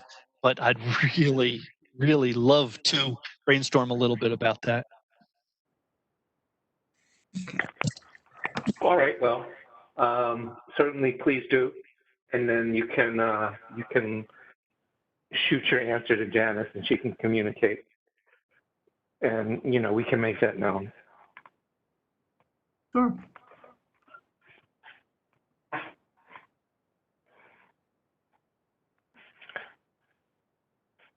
I don't have any other comments or questions from the public. All right, any board members have any questions, further questions? I have a question. This is Carmel. Go ahead. Can you hear me? Yes, we can. It's not directly related to this plan, but there's some related. Mike, I'm wondering, how are things going in the Essex Hudson Greenway? The Essex Hudson Greenway is going to bring people with open wallets to Montclair. But what's the status of it? I wish I had a concrete update. Deb Kagan may know better than I do. I know that they petitioned the land. What I've heard is property acquisition is imminent. It's certainly public. All that went public months ago now, and they're hoping to close in 2020. So maybe something good will happen in 2020. We'll see. Oh, thank you. And board members, I got one last comment from the public thanking you for this evening. They say, thanks for spending a lot of careful consideration on the issues of improving the way we get around in Montclair with or without private automobiles. Here's the bit from the 5 big ideas in the unified land use and circulation of the element of the master plan. It says maximize mobility assets to make it easier for residents and visitors to walk, bike, park, and ride transit throughout the township. Now, the question is, if you're not moving forward with adopting this complete streets implementation plan, what are you doing to move forward with this agenda? And I would point out that since that plan was adopted, we did move forward with preparing the Safe Complete Streets implementation plan to move this subject along. And, you know, I would point out again that adoption of this plan into the master plan is not a prerequisite for any of its portions to be implemented.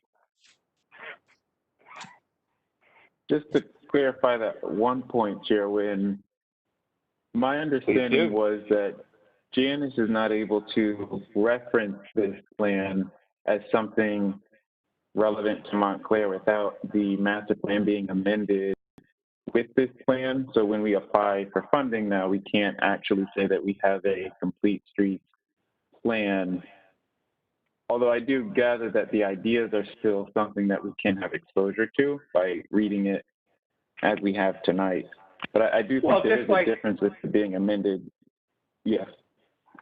Well, I was going to say, just like, you know, what we've heard that our neighboring towns have done, it hasn't been the planning board that has adopted the plans into their master plan.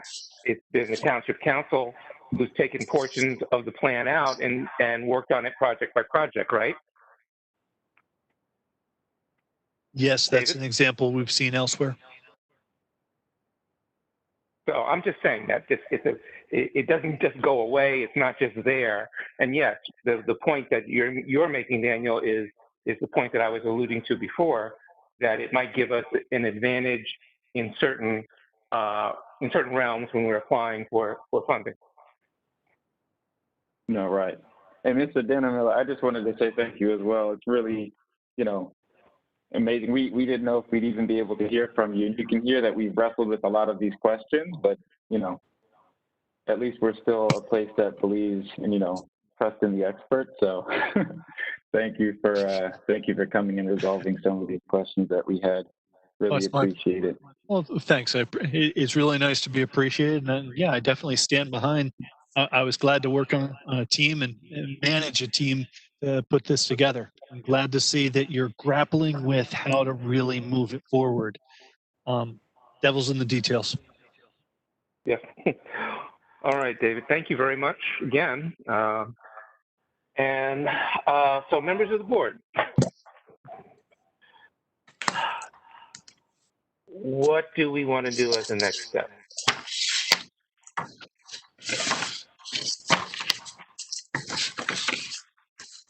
I suppose we have the recommendation that have been, put forth by Daniel and Carmel.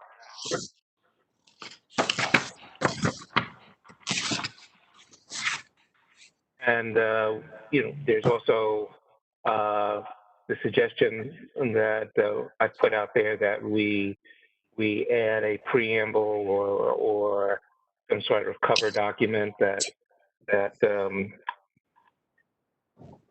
clarifies or brings into focus a few things. I mean,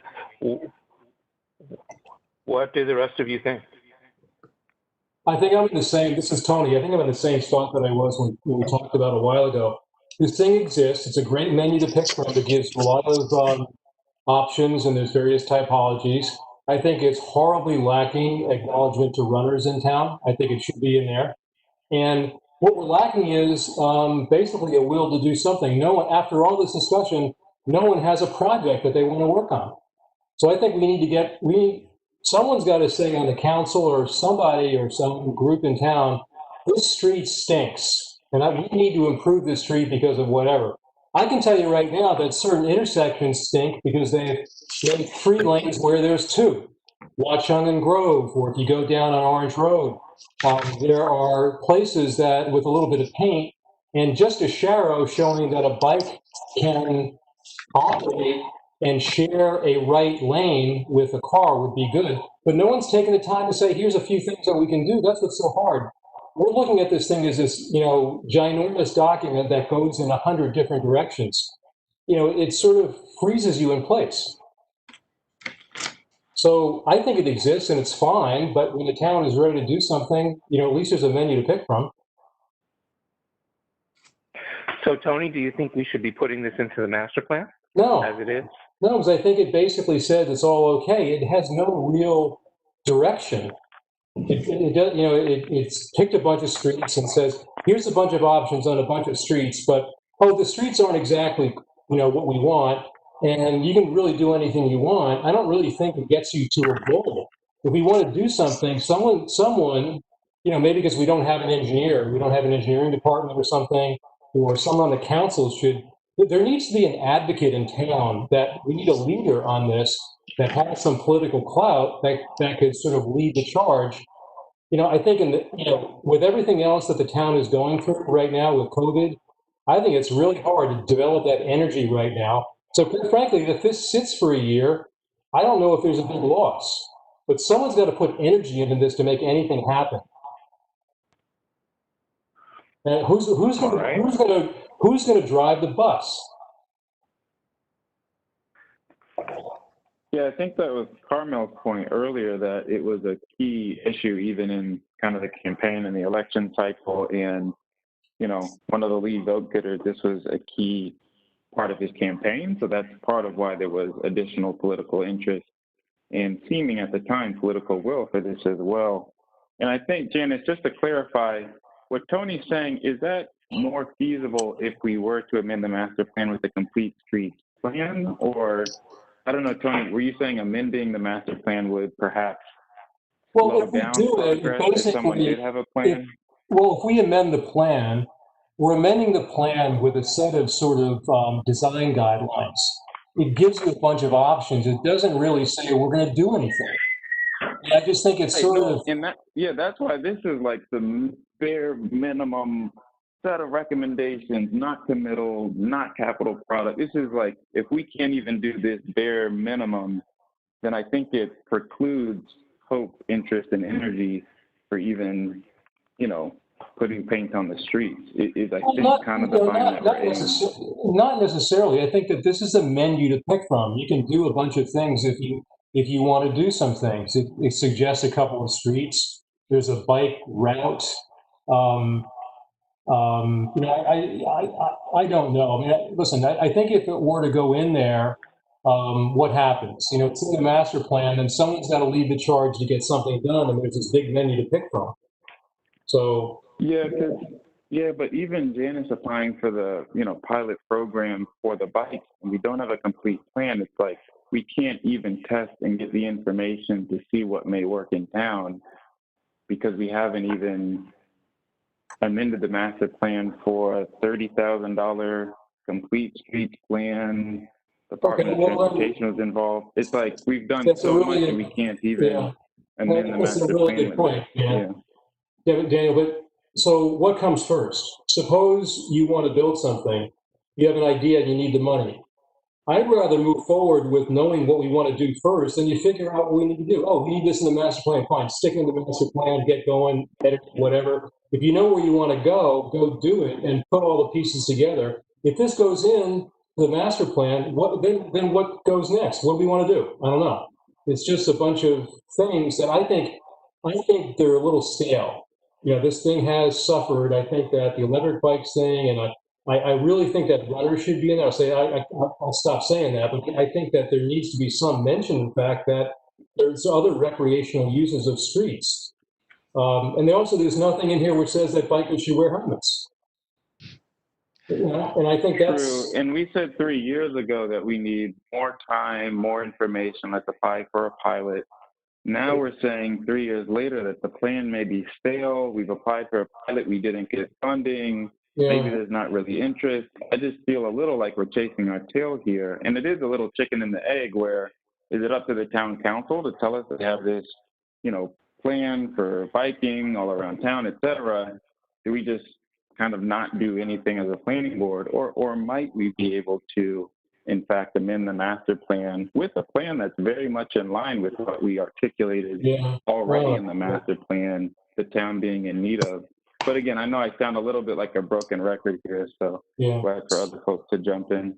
I just like to go back to what the master plan recommends, which is that the township, when we adopted the master plan recommended that the township prepare design guidelines for complete streets. And that's what this is. Right. Folks, may I interject for just a second?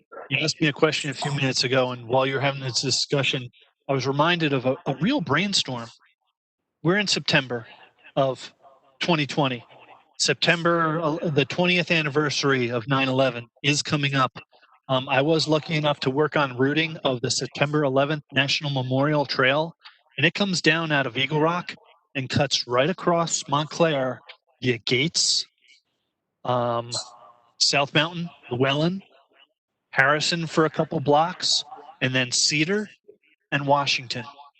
If you could sign and stripe the routing of the September 11th National Memorial Trail through Montclair, you would join a small group. Or Randolph got their first wayfinding signs up.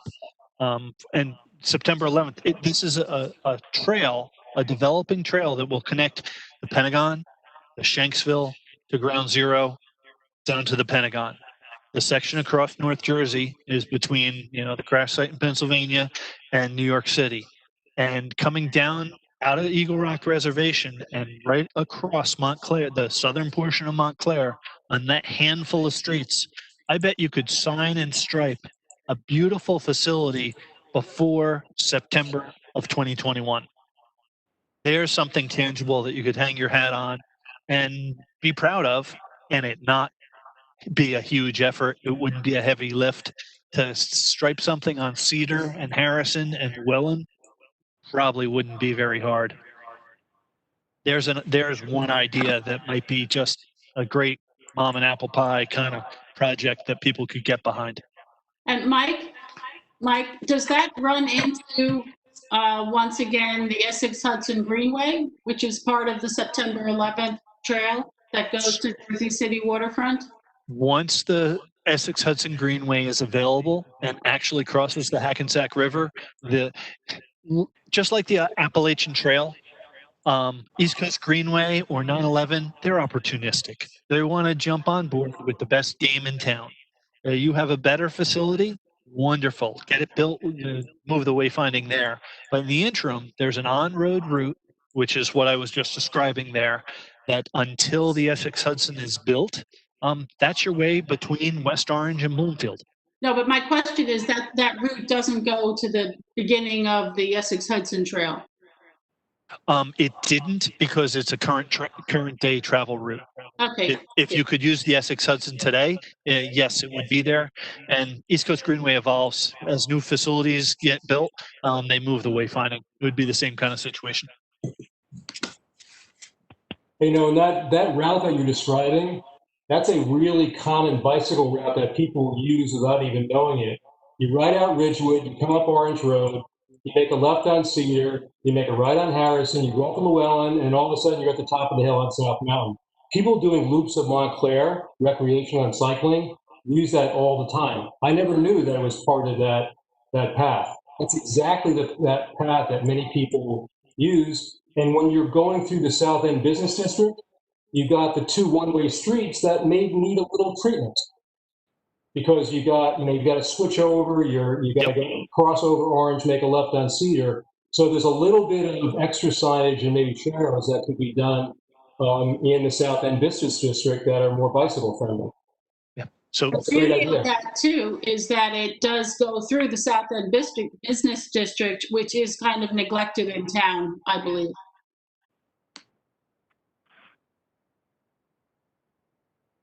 Well, you know what?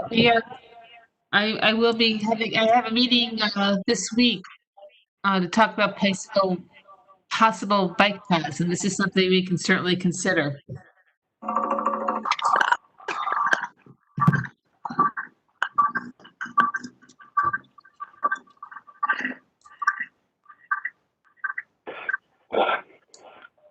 So I know you were moving on. I hope I didn't derail things too badly.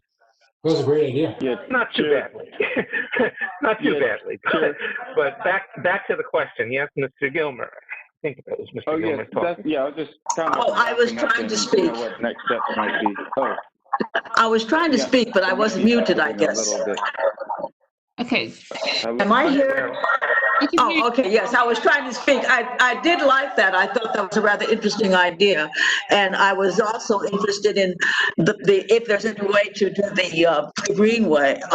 I'm trying to figure out where in Montclair the Greenway, is it somewhere about Grove or near it's the old railroad line. So where does the Greenway connect and how near is that? It comes out on Pine Street. Right at Pine Street, that's the end of it.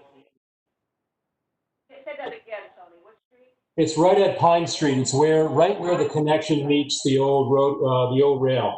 So all the traffic from the Greenway, the bike trail, would dump out onto Pine Street, right where the grade crossing is there. Okay. Pine and Glenridge Avenue. Where CVS and the gas station? Yeah, right across the gas station. Yeah, right there, right in between Claremont and Glenridge Avenues. Just about 50 feet. It's by the pest control place, right there. Oh, okay. Right. Great. But I do like the idea of starting somewhere, and I think that's an interesting idea. Yeah, using the 911 as part of it. Yeah, but the 911 trail, I don't think it goes by that way. I don't think they connect.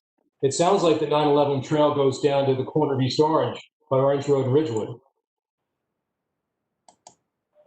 That's what.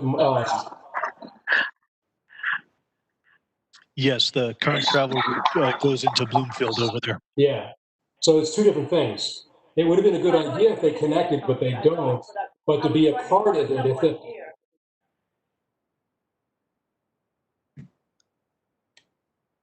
yeah, so I think what Mike was talking about is the 911 trail comes into Montclair at the tip of East Orange there, where Ridgewood and Orange Road are, and then progresses up to the top of Eagle Rock.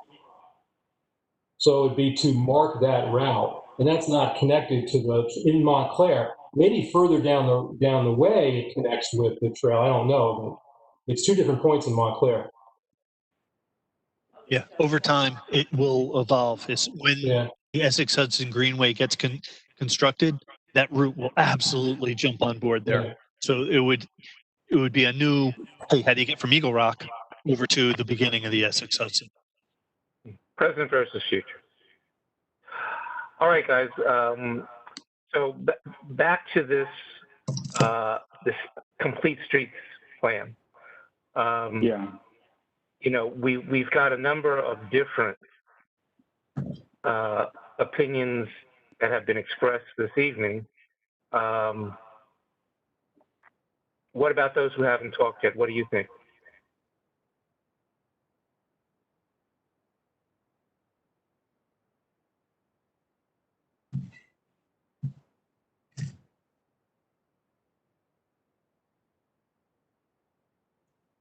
Hi, this is Steve.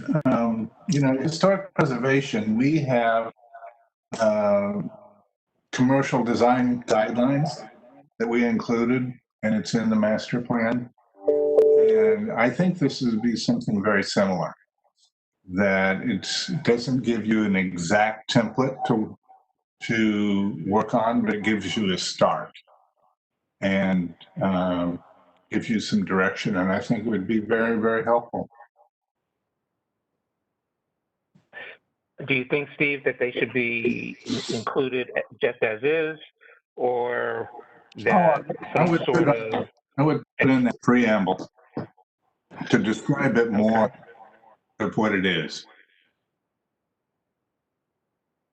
All right. I see Robin's joined us. Oh. Anything, Robin, on your end? Robin, I unmuted you. Oh, you've unmuted me? Okay.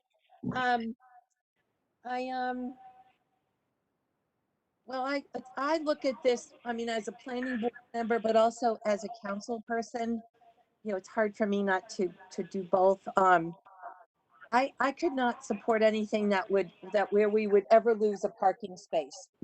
And that's, you know, and I don't want to, I would not pin park cars against bicyclists or vice versa, but parking is at such a premium in our town, and I hear from so many people that, you know, that struggle with parking, and so I would not support anything where we would lose any parking spaces. I'm very concerned when to have any bike lanes in streets on residential streets where people are pulling out of driveways. It's very dangerous. People, you know, it's really hard to look for other cars coming down the street. I mean, I pull out of my driveway, you know, several times a day. Also, it's hard to look for other cars. It's hard to look for bicyclists coming as well.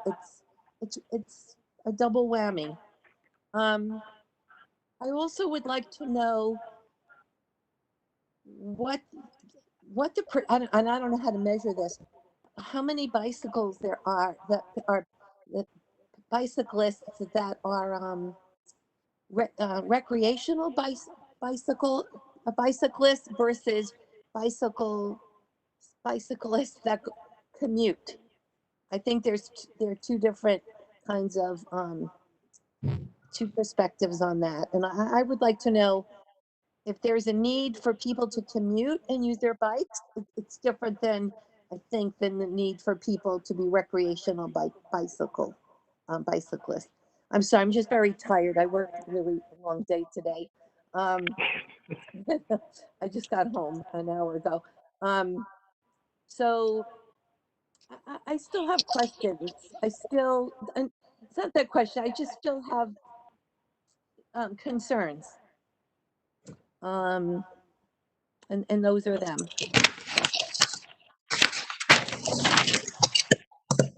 That's it. All right. Well, one of the things that we discussed, and I don't know, Robin, whether or not you had joined us in time enough to hear the discussion, but one of the possible options that I threw out was maybe adding a preamble or another document of sorts that would just frame the plan in terms of how David explained it, that it's really presents options, but all options have to be weighed against safety, convenience, parking, a number of real practical issues. Mm-hmm. And that all of the options that might be possible for a particular typology, you know, are not necessarily practical, you know, in the real world, and you really have to look at things on a case-by-case basis. Okay. And so that the plan is put out there in the context that David said it was being drafted, in that it's potential, it's possibilities, but it's not written in stone. Okay. Well, I like the key word that you just used was practical.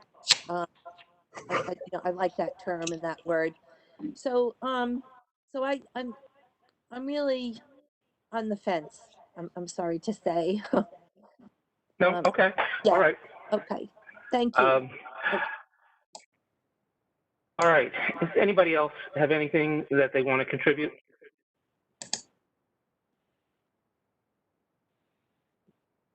Chairman, yeah, I think the preamble to describe more what it is would be great. You know, we have 0 bike lanes. Right now, we certainly favor parking, over safety. So the master plan calls for this. I do suggest with the preamble we vote on it, but, we can align on next steps. I would volunteer some time to help with the preamble if anyone's, someone's going to have to write it. And I know it could take, I could support it with a preamble. I know it's a bit of work, but John and, if it takes some time, I'd volunteer some time to it. All right, so we have Daniel, who's on board with that approach. Tony is on board. Steve is on board with that approach. Carol, I don't know. I didn't get quite a clear reading from her, but Keith seemed to be on board with that, right, Keith? I think I can get behind it. So I have a question. Would you like me to Carmel? Would you like me to make a motion that we can vote on tonight? Sure. If you're in the motion-making mood, please feel free. Do the locomotion. I'm ready. So the motion is that we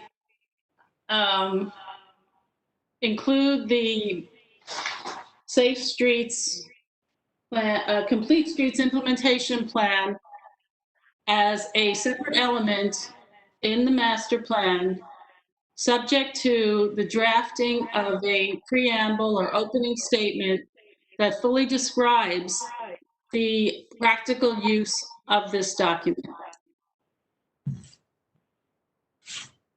And that I would add that it has to be that preamble would have to be voted on by the board. It should come back to the board so everyone can vote on that. It would have to be a public hearing. So Right, we have to have a public hearing before we make it part of the master plan. Yeah. But I would second that. okay, do you want me to call the roll? Hold on. Did somebody say hold on? Yeah, I can't seem to unmute myself. Am I heard? Oh, there we go. Okay. I'd like to know exactly what part of the master plan, because we talked about it one time, adopting the first 30, I think a few pages, what is it, pages 1 through 37 or whatever the number was, and then at some point people talked about adopting the whole 300 pages or whatever. So what exactly are we putting a motion to adopt out of the master plan? I presume that we're talking about the safety regulations for bicycles and the safety regulations for pedestrians, and now adding that we're going to add something about what we'll do with bike lanes. But are we now going to limit to where we originally talked about the heart of the document, that does the description, or are we going to try to adopt the whole 200 and some pages? The motion was to adopt the Montclair Safe Complete Streets Implementation Plan. And I didn't mention any. That's the whole plan. The whole plan. Because that has That has things we've never talked about, so I presume we'll do that, because it has a lot of, some of them are contradictions and some of them are data that's not correct. So I can see us adopting the first part of the plan, but us adopting all the appendices and all of those, I think that's probably a little weird.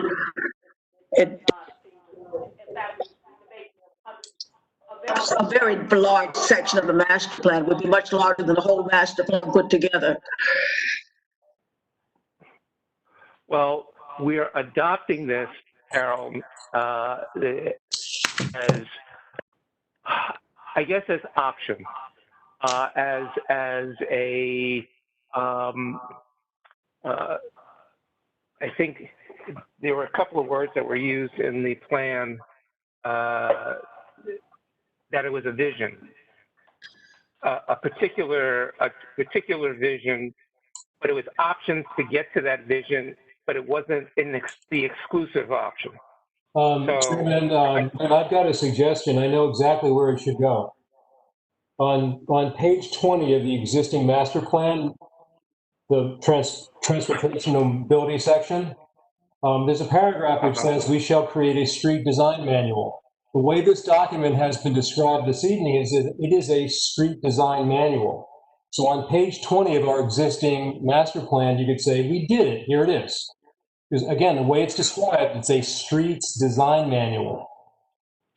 Right, and it's options, but it's not exclusive, it's not the be-all, end-all. It doesn't tell you what to do. So I think if you look at the master plan, page 20, section 2.1, it matches the street design manual. The master plan requests that it be created. I think that's a good idea to couch it in those terms. And again, Carol, it's not that we're saying that the plan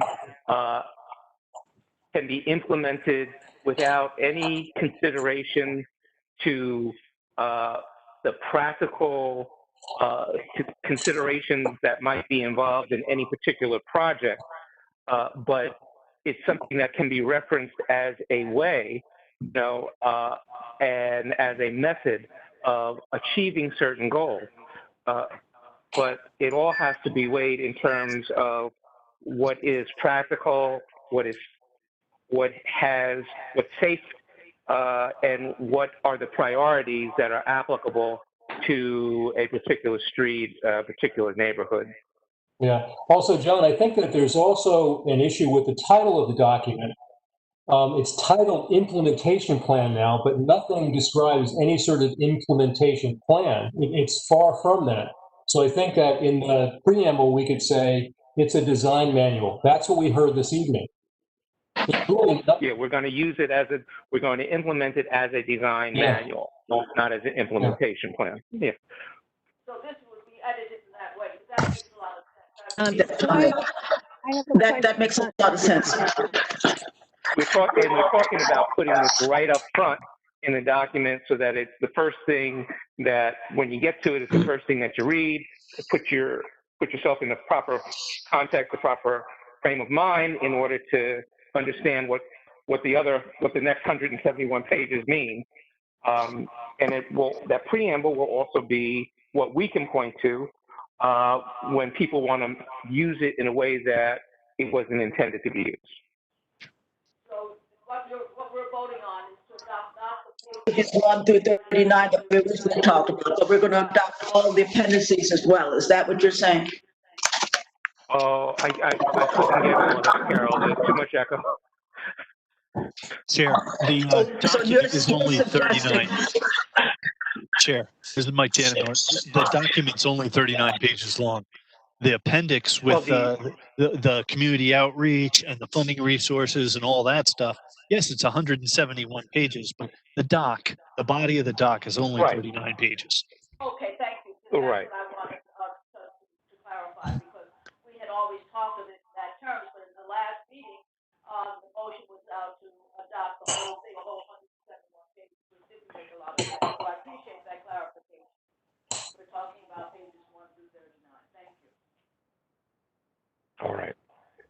And Janice, we've already aligned on where the master plan would be amended to include this safe plan. Is that right, Janice? We're not still figuring that out per se, are we? No, this is basically where we were a couple months ago. Exactly. You know, the recommendation was to amend that section of the master plan, and I think we just need to come up with the appropriate language and then schedule a public hearing.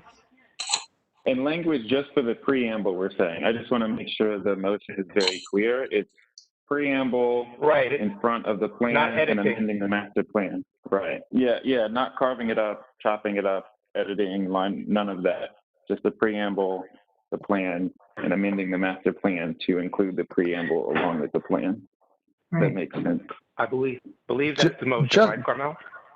Just along these lines, if I can just interject, it's not clear to me that the motion, how the motion is going to be worded, in the sense that is it the board's intention to bring the preamble back to the board to be reviewed before moving forward? Yes.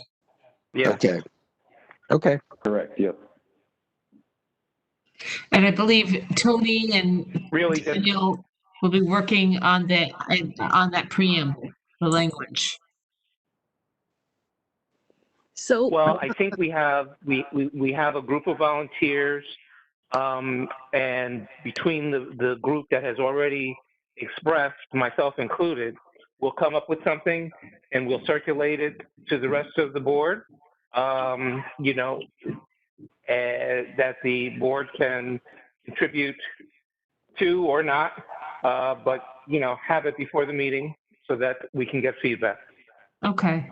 This is a key point that Art raises, though. To again, not to beat the motion in the ground too much, but the motion was to actually vote on amending the master plan to include the implementation plan, the safe plan, sorry, the safe streets plan, along with a preamble,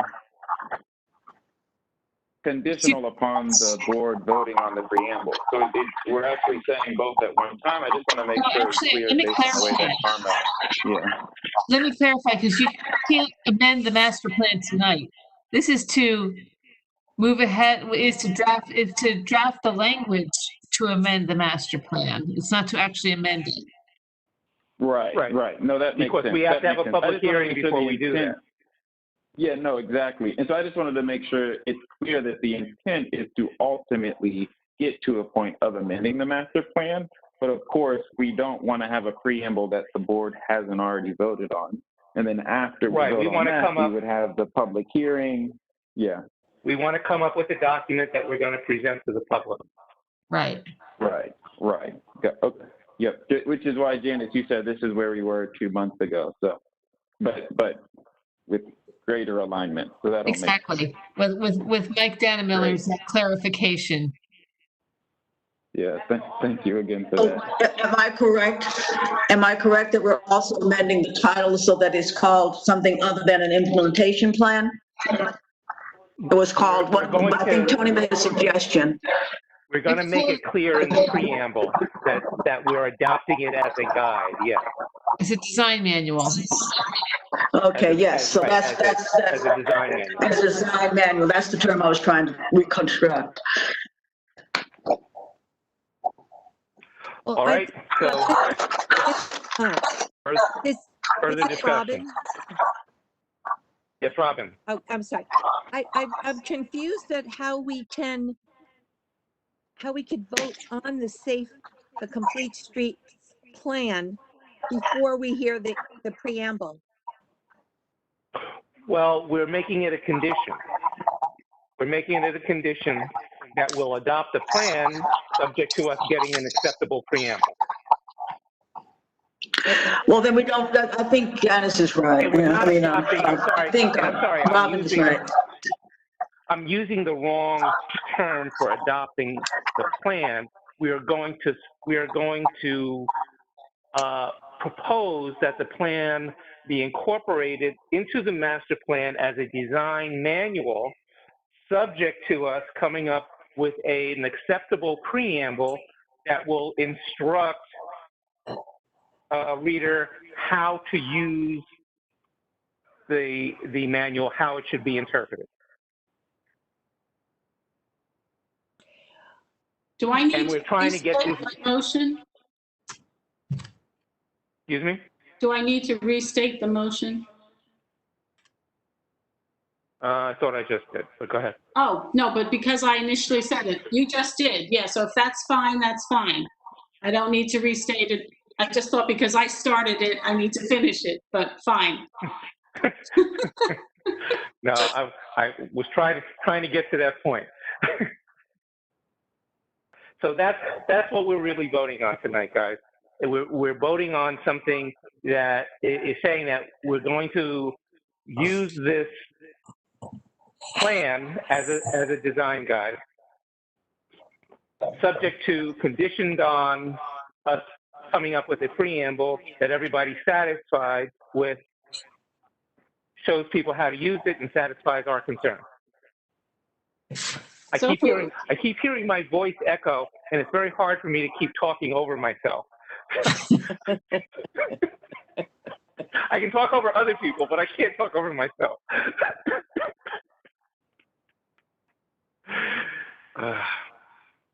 Okay, so we have a motion and we have a second.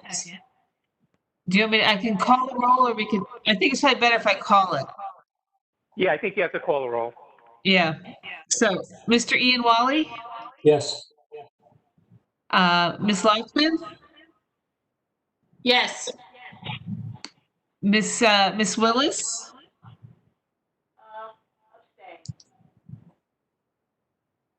What did you say, Carol? I said abstain. I wanted to see the. Okay, got it. Mr. Gilmer? Yes. Mr. Cook? Yes. Okay, Mr. Chair Wynn? Yes. Vice Chair Brodock? Yes. Councillor Schlager? I'm going to abstain. Okay. Mayor Spiller?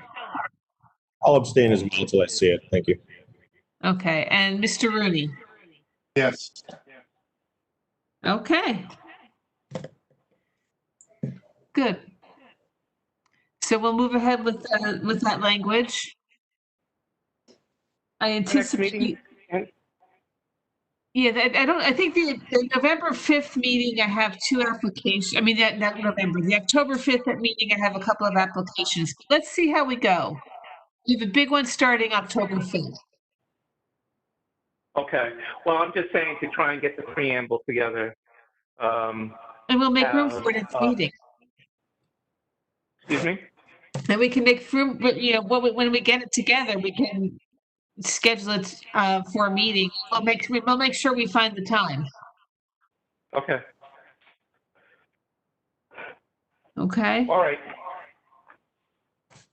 Well, I know, Tony, you said that you would work on it. Yeah. Who else? I was just wondering, how do we avoid a quorum if we have a Zoom call to talk about it? Is that an issue, Arthur? As long as we don't have a quorum on the call. Yeah. So. It is a potential issue. You can't have more than 3 people on that call. Oh, okay. Right. Yeah, I think Mr. Ian Wally, and then of course, myself, Daniel Gilmer, and then I don't know, Carmel, if you were, I know you actually made the motion for this approach anyhow. So. Well, I think Mr. Wynn said that he would like to be on it. Oh, God. And yes. what I think we can do is, we'll get it together, but then we'll circulate it to everybody, and they can contribute to it. It's just we need a basis, to work right. from. Key bullet points, kind of. Right. I can volunteer to start it off and then send it around to everybody to edit as needed. That's a good idea. That sounds great, Janice. All the help that we can get to move it along is much appreciated. Okay. So then, so why don't we? John, are you going to lead the charge and get us on a call together soon? Would you take a lead on it? I will undertake that task. All right. All right, everyone. Let's see. What else do we have on our agenda this evening? I think we have bills. I just have a question. Janice, Yes. what is the big application you said that was coming up? Oh, it's 65 Church Street, the vacant lot across from the theater. And is any other ones? No. Okay, thank you.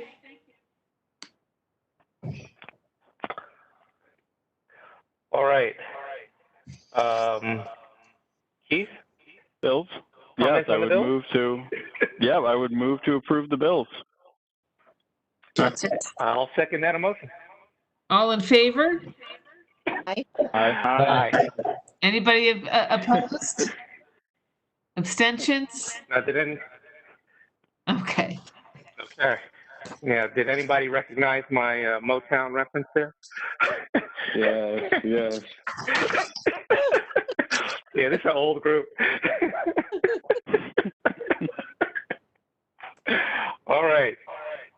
Well, thank you, everyone, for your participation and your efforts. Okay. Motion to adjourn. Is there a second? All right, all in favor? Aye. Okay, opposed, abstentions. Great. All right, all in favor? All right, All right. we'll see you Thanks on again, October everyone. 5th. All right. Have a good evening. Sounds Good night. good. Yeah, Thanks, again. Have everybody. a good evening. Good night. Good night. Good night. Night. All right.